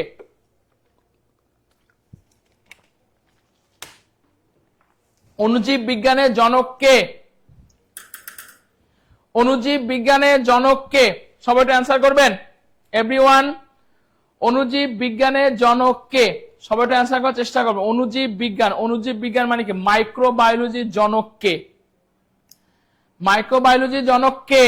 অণুজীব বিজ্ঞানের জনক কে? Leeuwenhoek, Robert Brown, Robert Charles, নাকি রবার্ট হুক? দেখেন, রবার্ট চার্লস চার্লসের সূত্র আবিষ্কার করেন, রবার্ট হুক হলো ব্যাকটেরিয়া আবিষ্কার করেন, আর অণুজীব বিজ্ঞানের জনক হচ্ছে আপনার লিউয়েনহুক, ঠিক আছে। জাস্ট এতটুকু বলবো, আজকের 65টা কোশ্চেন যারা করছেন ক্লাস, এতটুকু আমি চ্যালেঞ্জ দিয়ে বলবো, এই কোশ্চেন থেকে সামনে বিসিএস এ ইনশাআল্লাহ কমন পাবেন। প্রশ্ন পেয়ে আপনার নাসির স্যারকে ফোন দিবেন, কমন পাইছি, সামনে জায়গা নন করা জব আপনারা কমন পাবেন, ওকে। এতটুকু বলে দেন, আজকে ক্লাসটা কেমন লাগলো, কতটুকু আপনার হেল্পফুল হলো, সবাই তো কমেন্ট করেন। এবং আপনারা আজকে কে বেশি সংখ্যক সর্বোচ্চ শেয়ার করেছেন, ওকে, আমি জানাই দিচ্ছি আমাদের, আপনার, আমার, আমারও সবার প্রিয় স্যার নাসির স্যার। আচ্ছা, ক্লাসটা কেমন লাগলো বলেন? ক্লাসটা কিন্তু আমিও শুনতেছিলাম, ক্লাসটা অনেক ভালোই লেগে গেছে। আর এই প্রশ্নগুলো কিন্তু বিসিএস পরীক্ষায় তো অনেকবার এসেছে, এরকম কিছু প্রশ্ন আছে এবং প্রশ্নগুলো আসে এবং নন কাটার পরীক্ষা আসে। আর যারা প্রাইমারি প্রধান শিক্ষক নিয়ে পরীক্ষা দিবেন, মিলিয়ে নিন, এখান থেকে হুবহু কম পাবেন। মিলিয়ে নিন, প্রাইমারি প্রধান শিক্ষক নিয়ে পরীক্ষায় কিন্তু প্রশ্ন ধরবে, কারণ এটা যেহেতু পিএসসি প্রশ্ন করবে, ওই রংঝং প্রশ্ন হবে না, ওই বুয়েটের মতো ভুংবাং প্রাইমারি প্রশ্ন যে বুয়েট করে, এই ভুংবাং প্রশ্ন না। এটা দেখবেন যে পিএসসি যে প্রশ্নটা করবে অনেক স্মার্ট হবে এবং এখান থেকে কমন পাবেন, বিসিএস পরীক্ষা পাবেন, 51তম বিসিএস পরীক্ষা কমন পাবেন এবং 10 থেকে 20তম গেট পরীক্ষা যে বিভিন্ন ছোট ছোট চাকরি পরীক্ষায় বিভিন্ন শুক্রবার শনিবার এখানেও কিন্তু একদম কমন পাবেন। ক্লিয়ার ক্লিয়ার ক্লিয়ার স্যার, প্রথম থেকে ক্লাসটা পাই নাই, আহারে আমি আগেই বলেছি, থ্যাংক ইউ স্যার, জেনেও ভুল করলা, উফ রে, ইস Yasir Akhtar, just wow class Jannatul মানে very good, just wow sir, চমৎকার ক্লাস, থ্যাংক ইউ। সবাই একটু কমেন্ট করেন যে স্যার ক্লাসটা আসলে কেমন লাগে, স্যারকেও কেমন লাগছে একটু বলেন। হ্যাঁ স্যার, এখানে পেরেছি, প্রশ্ন হাতে পেলে একটাও পারবো না স্যার, উফ স্যার আলহামদুলিল্লাহ, ইকরাম আলহামদুলিল্লাহ স্যার, অসাধারণ ক্লাস। দিনা বলছেন স্যার অসাধারণ, সব মেয়েরাই কইতেছে অসাধারণ, ছেলেরা কয় না। ফারিয়া জাহান তিশা তিনি বলছেন অসাধারণ অসাধারণ। নতুন স্যার তো ভালোই লাগলো স্যারকে, দেখছেন আফরোজ আপনাকে, আপনার প্রতি পুরো ক্রাশ খেয়েছে কিন্তু, সে বলছে স্যারকে খুব ভালোই লাগছে, হ্যাঁ প্রথম দিনই ক্রাশ খেয়েছে কিন্তু। আর কেসেন পাপ্পু স্যারের ক্লাস আজকে প্রথমেই করেছি, বাহ। আমাদের সাব্বির পাহিম বলছে আজকে সর্বোচ্চ বই পাইছে কিন্তু সাব্বির হোসেন, আজকে ক্যারিয়ার প্লাস বই বিজয়ী সাব্বির হোসেন, তার আইডি হলো SABBIR, সাব্বির SOSSAIN, সাব্বির হোসেন। আজকে ক্যারিয়ার প্লাস বাংলা বই বিজয়ী হলো সাব্বির হোসেন, আলহামদুলিল্লাহ খুব ভালো লাগলো, thank you thank you thank you. Ataur Rahman তিনি বলছেন স্যার অনেক ভালো লাগছে, স্যারকে প্লিজ, ও স্যারকে প্লাস ক্লাস, বাহ। আরো দেখি কি কি কমেন্ট আছে আপনাদের, দেখি কমেন্ট করে। ও স্যারের শুরু হলো, ও আচ্ছা অসাধারণ class sir, thank you thank you, অসাধারণ অসাধারণ অসাধারণ। ইমরান ইমরান বলছে অসাধারণ অসাধারণ, ইমরান বলছে অসাধারণ, থ্যাংক ইউ। রুমানা ইয়াসমিন তিনি বলছেন অসাধারণ স্যার, ক্লাস ছিল অসাধারণ, ক্লাসগুলো ঠিক মতো করেন। শোনেন, যারা চাকরি প্রস্তুতি জীবনও নেন নাই, জব মেডিসিনের সাথে ঢুকেন, একটা বিসিএস এর কোর্সে ভর্তি হন 51তম, দেখবেন আপনার লাইফটা চেঞ্জ হয়ে যাবে। এই আগামী 1 বছরের ভিতরে কোনো কোনো জব আপনার হবে। বিশেষ জব মেডিসিনে যে পরিমাণ ফ্রি ক্লাস হয়, এই ফ্রি ক্লাসগুলো করেন, আর পেইড বেজের ক্লাসগুলো করেন, মডেল টেস্ট দেন, তারপরে উইকলি টেস্ট দেন, ক্লাস টেস্ট দেন, তাহলে মান্থলি টেস্টগুলো দেন, তাহলে দেখবেন আপনার একটা প্রস্তুতি অনেক ভালো হবে এবং এই ভালো প্রস্তুতির মাধ্যমে দেখবেন আপনি একটা গুছানো যে কোনো একটা জব ইনশাল্লাহ এর ভিতরে হয়ে যাবে। তো 1 বছরের প্রস্তুতি যদি নিতে হয় তাহলে অবশ্যই আপনাকে বিসিএস আসতে হবে। আমাদের ক্রাশ খাইছি এটা কখন বললাম স্যার, আহারে কে আর স্যার, তো ক্লাস কত কেন খুব ভালো স্যার, আপু যে এত মেনশন করলো, না আপু কোনো মেনশন না, এখানে সাব্বির হোসেন তিনি আজকে ক্যারিয়ার প্লাস বই বিজয়ী, ঠিক আছে, একজনকে আজকে প্রদান করা হলো, ঠিক আছে ঠিক আছে ঠিক আছে। তো অবশ্যই আমরা বলবো যে আপনারা বিসিএস পরীক্ষায় যারা করতে চাচ্ছেন তাদের সবাইকে বলবো যে আপনারা বিসিএস পরীক্ষায় অবশ্যই আপনারা যে কাজটা করবেন 51তম বিসিএস টার্গেট নেন। যারা একদম জিরো থেকে শুরু করতে চান তাদের বলবো 51তম বিসিএস, তাদের টার্গেট হবে 51তম বিসিএস। তো 51তম বিসিএস প্রিলি কোর্সে আপনারা কিন্তু অনলাইনে ভর্তি হতে পারবেন মাত্র 4000 টাকা, মাত্র 4000। আর মিরপুর 10 শাখা এসে সরাসরি অফলাইনে ভর্তি হলে আমাদের এখানে সরাসরি ডিসকাউন্ট পাবেন এবং অন্য অন্য বাংলাদেশে যত শাখা আছে আমাদের সকল শাখাগুলোতেই কিন্তু অফলাইনে আপনি ডিসকাউন্টে ভর্তির সুযোগ পাবেন। আর এর সাথে কিন্তু এক সেট বই কিন্তু লেকচার শিটে একদম আপডেট নতুন বই, একদম নতুন আপডেট বই কিন্তু একদম ফ্রি পাবেন, একদম ফ্রি, একদম ফ্রি। এর সাথে লেকচার শিটে 4000 টাকার ভিতরেই কিন্তু সমস্ত লেকচার শিটগুলো একদম ফ্রি। স্যার আমার জীবন পরিবর্তন চাই, লাইফ না, উফ মেনশনকারীকে দেয় না। আর কোনো স্যার এটা কোনো কথা, আলপনা আপু কত মেনশন দিল আর আপু বই পেল না, আলপনা তাই স্যার আমাকে একটা বই দেন স্যার। আচ্ছা ঠিক আছে, আচ্ছা আলপনা আপু অনেক শেয়ার দিয়েছে, আচ্ছা আলপনার একটা বই দিয়ে দেবেন তাই না? হ্যাঁ আলপনা কই, আলপনা কই, তুমি হাজার কত, আলপনা কই? স্যার বয়স তো শেষের দিকে, এর আর 1 বছর আছে, আরে কত কষ্ট, এই 1 বছরের চাকরি নিতে হবে। অ্যাডমিট কার্ডের মেসেজ তো আসেনি, আসবে স্যার। স্কুল ও কলেজ পর্যায়ে সাধারণ নলেজ থাকবে না, বিজ্ঞান থাকবে, কিছু বলেন, সবই থাকবে, বিজ্ঞানও থাকবে, নলেজও থাকবে, সাধারণ জ্ঞান থাকবে, সব থাকবে। Time will say, time will save. প্রথমে তো বলছিল মেনশন করলে বই দিবে, ওরে আলপনা তুমি এমনি বই পাইছো, তোমার আর দিতাম না মনু, তোমার আর দিতাম না মনু, তুমি আলপনা তুমি প্রতিদিনই বই পাও, ঠিক আছে, তোমার আর দিতাম না, তুমি একটা পাইছো ওইটারে তুমি নাম ঠিকানা দিয়ে দাও, তোমার ওই বইটা আমি পাঠাই দিব না, বুঝছো মনু? এরপর কি আছে, এই কারণে শেয়ার করতে চাই না, কেন বেবি, কেন তুমি শেয়ার করতে চাও না? এই যে একজন শেয়ার করে যে পেয়ে গেছে, ঠিক আছে, এই যে দেখেন আমাদের তো শেয়ার করে একজন পেয়ে গেছে আজকে, সাব্বির হোসেন, ছেলেরা পেয়েছে তাই, সবসময় তো মেয়েরাই পায়, একটা ছেলে পেলে কি হয়, ছেলেরা কিন্তু ভালো, ছেলেরা যদি চাকরি পায় তাহলে নিজের ফ্যামিলিকেও চালায়, শ্বশুরবাড়ির ফ্যামিলিও চালায়, অর্থাৎ তার বউকেও চালায়। আর মেয়েরা যদি চাকরি পায় তাহলে তো ও বাবা, তাদের যে র্যাঙ্ক বাড়ে না, হাজবেন্ডকে দইরা উঠতে বলতে শেষে, বুঝলেন না? এই জন্য সবচেয়ে বেশি চাকরি দরকার আমাদের ছেলেদের, কারণ ছেলেদের চাকরি পাইলে অনেক ভালো, সে একটা বেকার মেয়েকে বিয়ে করে অনায়াসে। আর মেয়েরা চাকরি পাইলে ওয়াও বিসিএস ক্যাডার খুঁজে, ব্রিলিয়ান্ট মানে বিজনেসম্যান খোঁজে, অনেক বড় বড় বড় বড় বড় বড় অফিসার খোঁজে, বুঝছেন? ওরা কখনো একজন বেকার ছেলেকে বিয়ে করে না। এই জন্য আমি বলি অল টাইম ছেলেদের চাকরি দরকার, অল টাইম ছেলেদের আগে জব দরকার। এই যে বল আফরোজ স্যার, পাপ্পু স্যারকে এত ডাকলাম সারা দিলই না স্যার। এই যে স্যার দেখছেন, আপনাকে মনের সুখে সে অনেকবার মনের সুখে, শোনেন এই বিবাহিত মানুষের ডাইকে লাভ নাই, বিবাহিত বুঝছেন, বেবি আছে 2টা, ঠিক আছে? সুতরাং এইসব মানুষের দিকে তাকাইও না তোমরা, ঠিক আছে? এইসব দিকে তাকাইও না, ঠিক আছে? আমার বুকটা, ও তোমার বুকটা, আচ্ছা হ্যাঁ বরিশাল আছে স্যার, থ্যাংক ইউ। হ্যাঁ বরিশাল আছে, আর ঠিক বলছে স্যার। হ্যাঁ হেলেনা ইসলাম, আমি তো অনেক চমৎকার কথাই বলেছি, আমি তো কখনোই মিথ্যা কথা বলি না, বলি না। আর কি কি আছে না আছে? রুমানা, ইয়াসমিন, রুমা, নাসা না। আগামীকাল কিন্তু তোমাদের দাওয়াত রইল, আগামীকাল সকাল 10টায়, আগামীকাল সকাল 11টায় কিন্তু নিবন্ধন নিয়ে আরো বিস্তারিত অনেক তথ্য দিব। তো সুতরাং নিবন্ধন সম্পর্কে যারা তথ্য জানতে চান, বিশেষ করে স্কুল পর্যায়ে 2 নিয়ে অনেকে জানেন না, এইরকম আগামীকাল কিন্তু এটা চরম, আমাদের মমিনুল স্যার কিন্তু বিস্তারিত আগামীকাল সকাল 11টায় আলোচনা করবে নিবন্ধন নিয়ে। সুতরাং আগামীকাল সবাই নিবন্ধনের সকাল 11টায় মামুন স্যারের সেমিনারে কিন্তু সবাই থাকবেন। হ্যাঁ বেকার ছেলে কি বিয়ে করবো, আগে চাকরিটা পেয়ে নেই। হ্যাঁ কও মৃত্তিকা কও।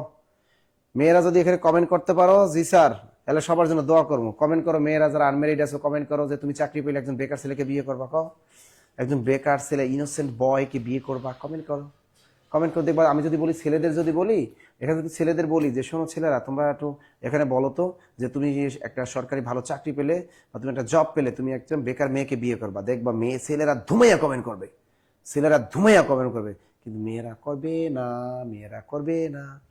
ঠিক আছে? এই যে রঞ্জিত মল্লিক, তিনি বলছে স্যার সত্যি বলেছেন স্যার, ছেলেদের চাকরি পাওয়া দরকার। অবশ্যই ছেলেদের, আমি বলি একটা ফ্যামিলির একটা হাল ধরার জন্য একটা ছেলে অনেক দরকার, ছেলে কিন্তু অনেক দরকার। এটা ছেলেদের জন্য আমি বলি ছেলেদের কোটা দরকার। আসলে বাংলাদেশে ছেলেদের কোটা দরকার, চাকরির ক্ষেত্রে ছেলেদের কোটা থাকা উচিত, স্পেশালি যে ছেলেদের চাকরি লাগবেই। ঠিক আছে? এবং ওই ধরনের ফ্যামিলি আইডেন্টিফাই করেছে যে ফ্যামিলিতে যে ছেলে, অর্থাৎ ওই ফ্যামিলিতে আর উপার্জনক্ষম কোনো মানুষ নাই, এরকম কিন্তু চাকরি ক্ষেত্রে আইডেন্টিফাই করা আছে। একবার আওয়ামী লীগ সরকার কিন্তু বলেছিল ক্ষমতা যাওয়ার আগে যে আমরা যদি ক্ষমতা যেতে পারি তাহলে ঘরে ঘরে সরকারি চাকরি দেবো। ঘরে তো দেশের দূরের কথা, বাইরেও দিছে কিনা সন্দেহ। তো এইরকম মিথ্যা কথা বললে তারা আমাদের ক্ষমতায় ছিল, কিন্তু তো ঘরে চাকরি কিন্তু দেয় নাই। তা আমি বলি যে প্রত্যেকটা গ্রামগঞ্জে প্রত্যেকটা ফ্যামিলি জরিপ করা উচিত, যে ফ্যামিলিতে একজন শিক্ষিত ছেলে থাকবে, তার উপর যারা অনেক ডিপেন্ডেন্ট থাকবে, ওই ছেলেকে অবশ্যই একটা চাকরি দেওয়া উচিত, আমার মতে অবশ্যই দেওয়া উচিত। কারিমা হোসেন স্যার বিয়ে তো করে ফেলেছে, বাহ। ইয়াসির রাখি, ইতি বলছে স্যার আমি করবো। যাক, ইতির জন্য দোয়া রইলো, ইতির জন্য একটা চাকরি পায় এবং ও যেন একজন বেকার ছেলেকে বিয়ে করে। যাক, ইতির জন্য দোয়া করে দিলাম। দিনা একটা না, অভিশাপ দিয়ে না। তা দিনা তুমি কও যে আমি একজন বেকার ছেলেকে বিয়ে করবো, কও স্যার বিয়ে করে ফেলেছি, চাকরিজীবী। বাহ। রুনাকে আমি অলরেডি বিয়ে করিয়ে ফেলেছি, আবার আর একটা করো, সমস্যা নেই স্যার, আমি তো করবো, তবে কি ব্যবসা করছিল। ওরে বাবারে, পুরন ঢাকায় এরা দেখবা সব পুরন ঢাকায় যারা আছে বিজনেস, তারা সব ব্যবসায়ী ছেলেদের খুঁজে। ওই যে ব্যবসায়ী ছেলেদের পকেটে টিয়া থাকে। হ্যাঁ বেকার ছেলেকে বিয়ে করবো লিখে রাখেন স্যার, কিন্তু ছেলেকে লয়াল হতে হবে। আরে বাংলাদেশের 90% ছেলেরা ইনটেক, ঠিক আছে? যদি হিরো আলম যদি ইনটেক হইতে পারে তাহলে মনে করো সব ছেলেরা ইনটেক। বাংলাদেশের 90% ছেলেরা ইনটেক, এরা একদম ভালো। ঠিক আছে? 10% ছেলেরা এদিক ওদিকের ভুংবাং আর কি। আমি দেখেছি 90% ছেলেরাই বাংলাদেশের অনেক ভালো। ঠিক আছে স্যার? ছেলেদের জব হলেই সুন্দরী ছাড়া বিয়ে করতে চায় না। ভাই সুন্দরী সবাই খোঁজে, তুমি এটা ফাও কথা বললাম না। যে ছেলে একজন মনে করে তার চেহারা শ্যামলা, সে একটা সুন্দরী মেয়ে খোঁজে, যার চেহারা সুন্দর সে খোঁজে। আবার তুমি মেয়েদের ক্ষেত্রে যাবো, সুন্দরী মেয়েও সুন্দর ছেলে খোঁজে, আবার শ্যামলা মেয়েরাও সুন্দর ছেলে দেবে। এটা চায়, কিন্তু ভাগ্যে জোটে না। ওটা সবাই চাবে, চাইতে তো সমস্যা নাই, কপালে যা আছে তা তো হবেই। অর্থাৎ তোমার কপালে যে আছে, অর্থাৎ তোমার সাথে জুটি যার আছে তা তো হবেই, কিন্তু চাইতে তো সমস্যা নাই, চাইতেই পারে, সবার একটা শখ আছে না। স্যার টাকার জন্য ভর্তি হতে পারছি না, নিবন্ধন। আহারে নুসরাত জাহান, তোমার জন্য টাকার ব্যবস্থা আল্লাহ করে দেয় এবং তোমার ব্যবস্থার জন্য হয়ে যায়, তোমার জন্য দোয়া করে দিলাম। আর কোনো প্রশ্ন আছে? আর কোনো প্রশ্ন আছে? যারা এই যে টাকার জন্য যারা কম টাকায় ভর্তি হতে চান, তারা ওখানে একটা গুগল ফর্ম দেওয়া আছে, গুগল ফর্মটা পূরণ করবেন। টাস গুগল ফর্মটা পূরণ করলেই আপনি ডিসকাউন্টে ভর্তির সুযোগ পাবেন। আর আমাদের নিবন্ধন কোর্সে ভর্তি হলে কিন্তু আপনি ভর্তি হতে পারবেন মাত্র একদম লেকচার শীর্ষ মাত্র 1650 টাকা। এই যে সামনে দেখেন নিবন্ধন যদি আপনি নিবন্ধন প্রধান থেকে শুরু করে কোনো কিছু যদি নিবন্ধন কোর্সে ভর্তি মাত্র 1650 টাকা দিয়ে একদম ভর্তি হতে পারবেন। সাবজেক্টিভে, এটা কিন্তু সাবজেক্টিভ, আপনি সাবজেক্টিভে কিন্তু এই সুযোগটা কিন্তু আছে। সাবজেক্টিভে একদম বই সহ, একদম লেকচারশিট হ্যান্ড নোট সহ, এটা কিন্তু হ্যান্ড নোট সহ। আর যদি জেনারেল পার্টে ভর্তি হয়, জেনারেল 100 নম্বরে যদি ভর্তি হয়, জেনারেল পার্টে যদি ভর্তি হয়, তাহলে সেক্ষেত্রে আপনাকে পরীক্ষার্থী মাত্র 1250 টাকা একদম বই সহ। এবং হটলাইন নাম্বার কিন্তু 0190151950 এরকম 0203 যে নম্বরগুলো আছে, এই হটলাইন নম্বরে আপনারা সবাই কল দিবেন। ওকে স্যার, চাওয়ার কোনো শেষ নেই। ভেরি গুড, চাওয়ার কোনো শেষ নাই। দেখবেন যে এমনও আমি দেখেছি যে নিজের ঘরে বিরিয়ানি আছে, সুন্দরী বউ রাইখাও ছেলেদের দেখেছি অন্য দিকে, বিরিয়ানি রাইখাও তারা খিচুড়ির দিকে নজর দেয়। আবার অনেক মেয়েদের দেখেছি যে বাসায় বিরিয়ানি মার্কা ছেলে রাইখা তারাও মেয়েরা কি করে অনেক পচা মার্কা ছেলেদের দিকেও নজর দেয়। এগুলো থাকবে, যার যার ক্যারেক্টার, এগুলো দেখার আমাদের টাইম নাই। এক কথা তোমাকে বলেছি যে তুমি বলবা যে স্যার আমাকে যদি একটা সরকারি চাকরি, আমি যদি একটা সরকারি চাকরি পাই তাহলে আমি অবশ্যই একজন বেকার ছেলেকে বিয়ে করে তার জীবনটা আমি উজ্জ্বল করে দিব। মেয়েরা এই দোয়া চাইবে সবসময়, ছেলেরা সবসময় করবে যে হ্যাঁ আমি যদি একটা সরকারি চাকরি পাই, ভালো চাকরি পাই, তাহলে আমি অবশ্যই একজন বেকার মেয়েকে বিয়ে করব, যে মেয়েটাকে তার জীবনে আমি আলোকিত করে তুলবো। এভাবেই চাওয়া উচিত। আর তোমরা চাও কিভাবে? মানে সুন্দর আল্লাহ আমি যেন একটা সরকারি চাকরি পাই, একটা সুন্দরী বউ পাই, সুন্দরী বউ, এই সরকারি চাকরি পাইয়েই খোঁজা শুরু করে, আবার একটা মানে সে একটা চাকরিজীবী মাইয়ে খোঁজা শুরু করে। এই জন্যই তোমাকে চাকরি হয় না। এরপর আবার মেয়েরাও করো কি, তোমরা খালি তোমাদের মানে নিয়ত করে বরকত, তোমরা সুন্দর মতো চাইতে পারো না, তোমরা চাবা সুন্দর মতো চাবা, কিন্তু তোমরা কি করো, আল্লাহ আমার যদি প্রাইভেট সেক্রেটারি হয় তাহলে আমি সুন্দর মতো হেডমাস্টার টাইপের একটা ছেলেরে বিয়ে করুন, আমি সরকারি চাকরি বিয়ে করুন। এইগুলো কেন করো? তোমার আল্লাহর রাস্তা একদম বরিশালে বাসা একদম দোয়া করবা, ঠিক আছে? হে আল্লাহ তুমি আমারে জীবনের সমস্ত গুনাহ খাতা মাফ করে দাও, আল্লাহ আমারে কি করো, আমার একটা সরকারি চাকরি দাও, আল্লাহ আমি যদি চাকরি পাই তাহলে অবশ্যই একজন গরিব অসহায় একজন এতিম মেয়েকে আমি বিয়ে করব, তার জীবনটাকে সুন্দর করে দেবো, আমিন। এই কও দেখবা, নামাজ পড়ে কও দেখবা, আল্লাহ কবুল করে নেব। তোমাদের এমনি এমনি কবুল করবো। স্যার জব লাগবে বাবার জন্য, বাবার স্বপ্নটা পূরণ করতে, এটাই দোয়া করবো অবশ্যই। আবার কিছু কিছু মেয়ে আছে যাদের ভাই নাই, তাদের অবশ্যই চাকরি দরকার, এই খুঁজে খুঁজে চাকরি দেওয়া দরকার, প্রত্যেক সরকার এটাই উচিত। দেখবেন অনেক ফ্যামিলিতে আছে যার কোনো ভাই নাই, ওই মেয়েটার অবশ্যই এটা চাকরি দরকার। ওই মেয়েটা চাকরি না করে তার মা বাবাকে কে দেখবে? অবশ্যই অবশ্যই চাকরি দরকার। যে ফ্যামিলিতে কোনো ছেলে নাই, ওই ফ্যামিলিতে যে মেয়ে আছে ওর অবশ্যই একটা চাকরি দরকার, অবশ্যই একটা চাকরি দরকার। ক্লিয়ার? আরেকটা প্রশ্ন, আরেকটা প্রশ্ন। নামাজে কেন ছেলে চাওয়া তো গুনাহ হবে? আরে নামাজে ছেলে চাইলে তোর গুনাহ হবে। ওরে ভাই কোনটা গুনাহ হবে ওটা পরে ব্যাপার, আগে তো চাইতে হবে। তো ভালো একটা ছেলে তুমি কামনা করতে পারো না? নামাজ পড়ে দোয়া করবো না, আল্লাহর কাছে চাইতে হবে। সব কাছে আল্লাহর কাছে, মানে খাবার দাবার থেকে শুরু করে চাকরি বাকরি, হাজবেন্ড চাবা তাও আল্লাহর কাছে চাবা, আল্লাহ ভালো হাজবেন্ড জুটাই দেবো, নাহলে গাঞ্জাকর হাজবেন্ড কিন্তু জুটাই দেবো। স্যার চাকরি পাওয়ার আগে বেকার ছেলে বিয়ে করছি স্যার। এই যে দেখছেন মৌসুমী আনিকা, ভেরি গুড, এই চমৎকার একটা মেয়ে, দেখছেন ওর তো ভালো, ওর জন্য দোয়া করবো বেশি বেশি। কত সুন্দর দেখছেন, এই মেয়েটার জন্য অবশ্যই দোয়া করো, সবাই মিলে দোয়া করো। দেখছেন ও কি করছে, কত সুন্দর। দেখছেন এই আনিকা কি করছে, সে একটা বেকার ছেলেকে বিয়ে করছে, মাশাআল্লাহ। দেখছেন কত সুন্দর একটা কাজ করছে। আর মাইয়ারা কি করে, ছেলেদের বুকে একটা চাবুক মাইরা হ্যাঁ আরেকজনের হাত ধরে চলে যায়। কি সুন্দর প্রেম করে, করতে পারে 4-5 বছর একটা ইউনিভার্সিটি থাকে, কি সুন্দর প্রেম করে। এবার করে কি, স্বামী কই থাকে ইটালি, স্বামী কই থাকে অস্ট্রেলিয়া, হাত ধরে কয় বেবি তুমি এখন এখন তো এখন তুমি থাকো, আমি চলে যাই। কি কার করবো, বাবা জোর করে দিছে, হাজবেন্ড বিজনেস করে, ওর গাড়ি আছে বাড়ি আছে, আমাকে অস্ট্রেলিয়া নিয়ে যাবে, কানাডা নিয়ে যাবে, উড়াল দিয়ে চলে যায়। আরে বলত বয়ফ্রেন্ডরা যে এতদিন তারে খাওয়াইলো পড়াইলো, ইউনিভার্সিটিতে একসাথে গুজলো, এই বলত বয়ফ্রেন্ডরা ভালাই রেখে যায় দেশে। বলদা ইয়াবা টিয়াবা গাঁজা টাজা খাইয়া মেন্টাল হয়ে যায়। ও চাকরি করবে কেমন, ওর গার্লফ্রেন্ড ছেড়ে চলে যায়। এই কারণে তো হয়, এই জন্য করতে হবে কি, বেকার ছেলের বিয়ে করবা, বেকার ছেলের বিয়ে করবা, তোমার ভালোবাসার পরশ দিয়া ওরে চাকরি পাওয়াবা। বুঝেন নাই? স্যার আমার উপর আপনার পুরো পরিবার দায়িত্ব। স্যার এই যে দেখেন ওর উপরে, অনেকের উপর পুরো পরিবার দায়িত্ব, দেখবে আল্লাহ তোমার জন্য ভালো একটা চাকরি রেখে দিবে। স্যার আমার বাবা নাই এবং ভাইও নাই, এই যে জীবন নাহার, তোমার অবশ্যই একটা চাকরি দরকার। হ্যাঁ স্যার ডিসকাউন্ট দেন, পুরাতনদের জন্য অল টাইম ডিসকাউন্ট। তোমরা গুগল ফর্ম পূরণ করো আর আমাদের হটলাইন নাম্বার কল, তোমাদের 12 মাস ডিসকাউন্ট থাকে, পুরাতনদের জন্য অল টাইম ডিসকাউন্ট থাকে, পুরাতনদের জন্য অল টাইম ডিসকাউন্ট থাকে। মনি বেগম 3 বছর, আমার ভাই নাই, তোমার অবশ্যই এটা চাকরি দরকার।